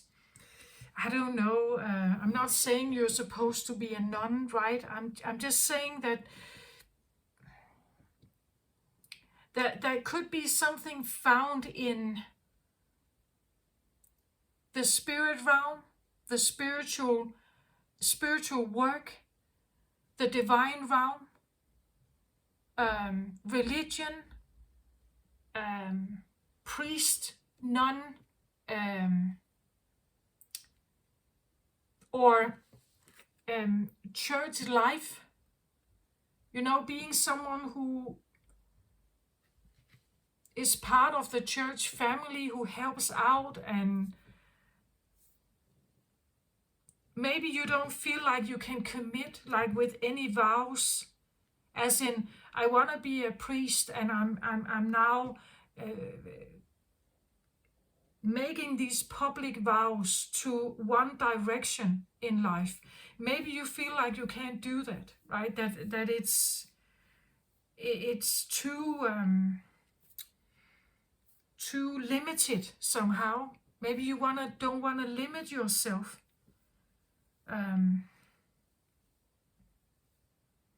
Maybe you want to work with the divine realm, right? That it's a big, open, vast space and big, open, vast energies. You don't want something to be limited, or you don't want it to be according to a book, or according to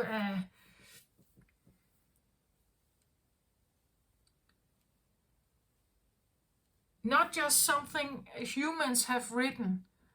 No, I want to, it has to be with nature forces. There has to be more somehow.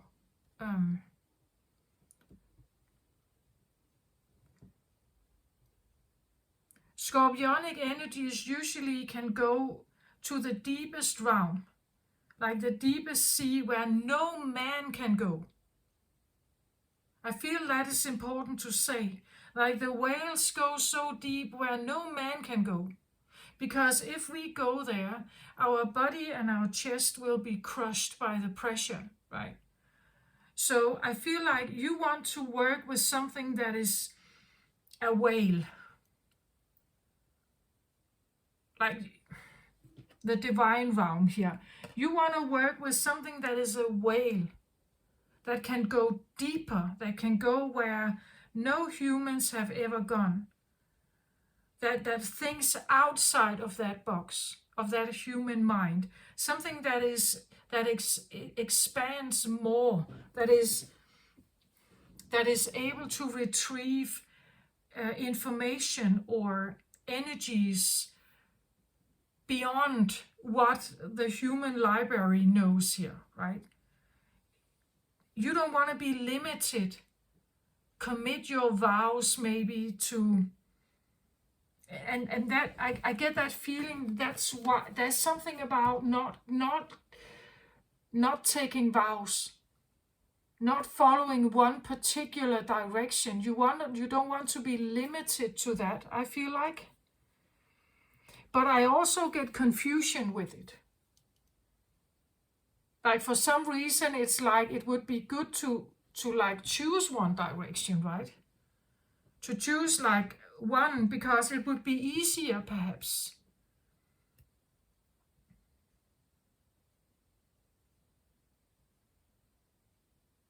Like if I could just make up my mind and go this way, I would have the safety. I would probably become very clever. I would, I would study something, I would work, and then life is set, It would be easier. But I'm not someone like that. I can't do that. I can't breathe in this. On the other hand, over here, there are dangers. It's definitely exhausting to be here from day to day. Commitment to commitment. Can't really, over here, not really able to commit to something.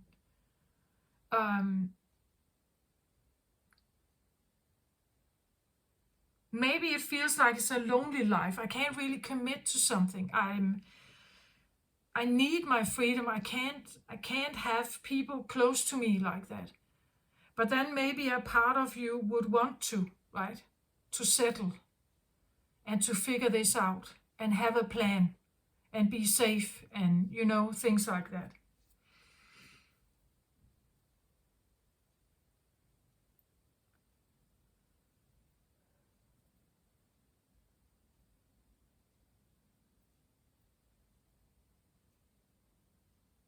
There is a decision between, I feel like, heart and soul, and between logical, rational, earthy life. And it's like you can't make it. It feels like you can't make it.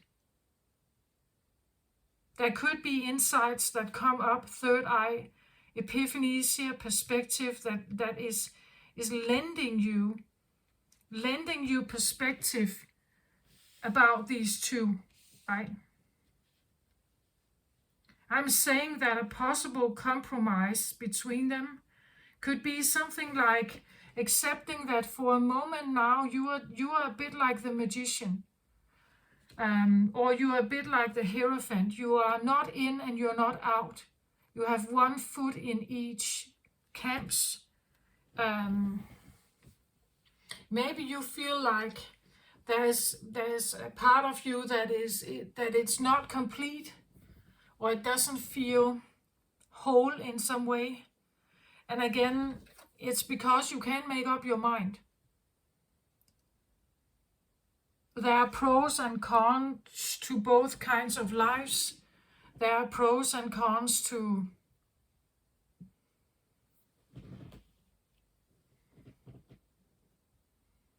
the energetic, spiritual, religious realm, maybe, an intuitive realm and psychic realm. And there are pros and cons also to the very established, rational, logical, masculine mind and society, and that kind of life.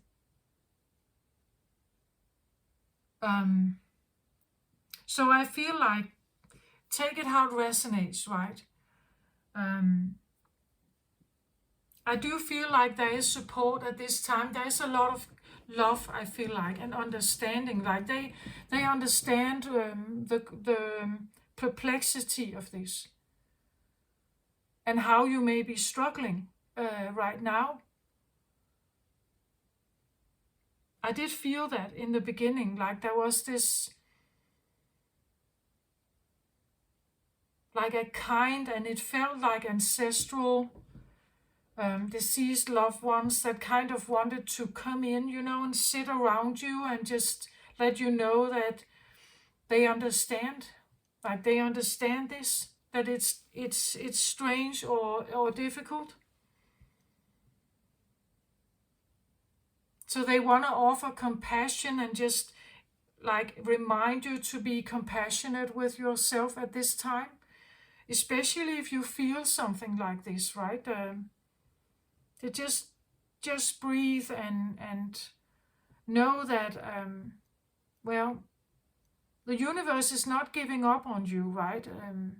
As long as you don't give up on yourself. And maybe there is no right and wrong here. Maybe there is no logical good way of figuring this out. Maybe eventually it is going to be a heart over mind decision or a mind over heart decision. Maybe at this point in time it's like your heart and your mind is not agreeing or haven't found the compromise.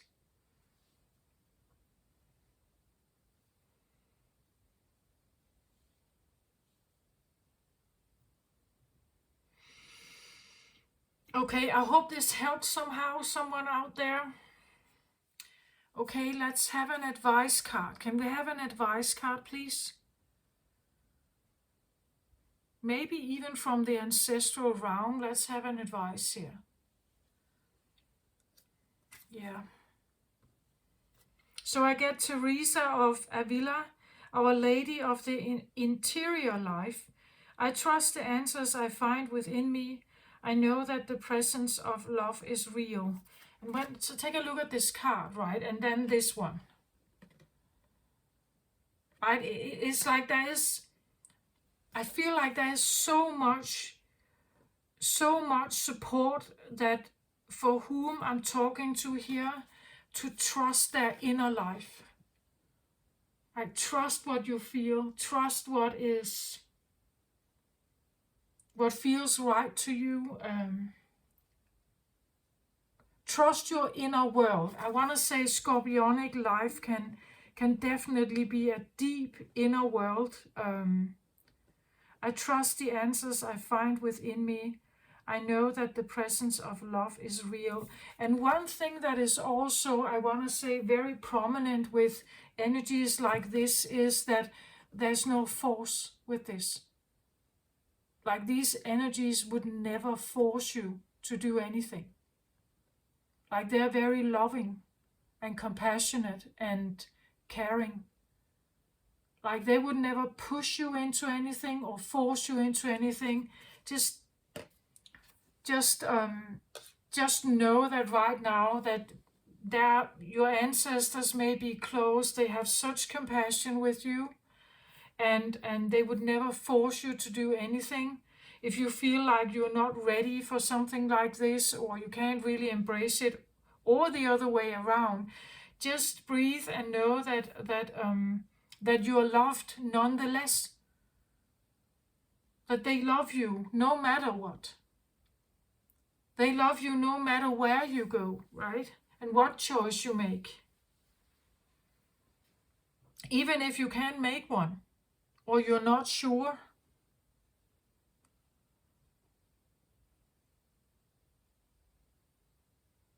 or you're not sure which one is right for you, right?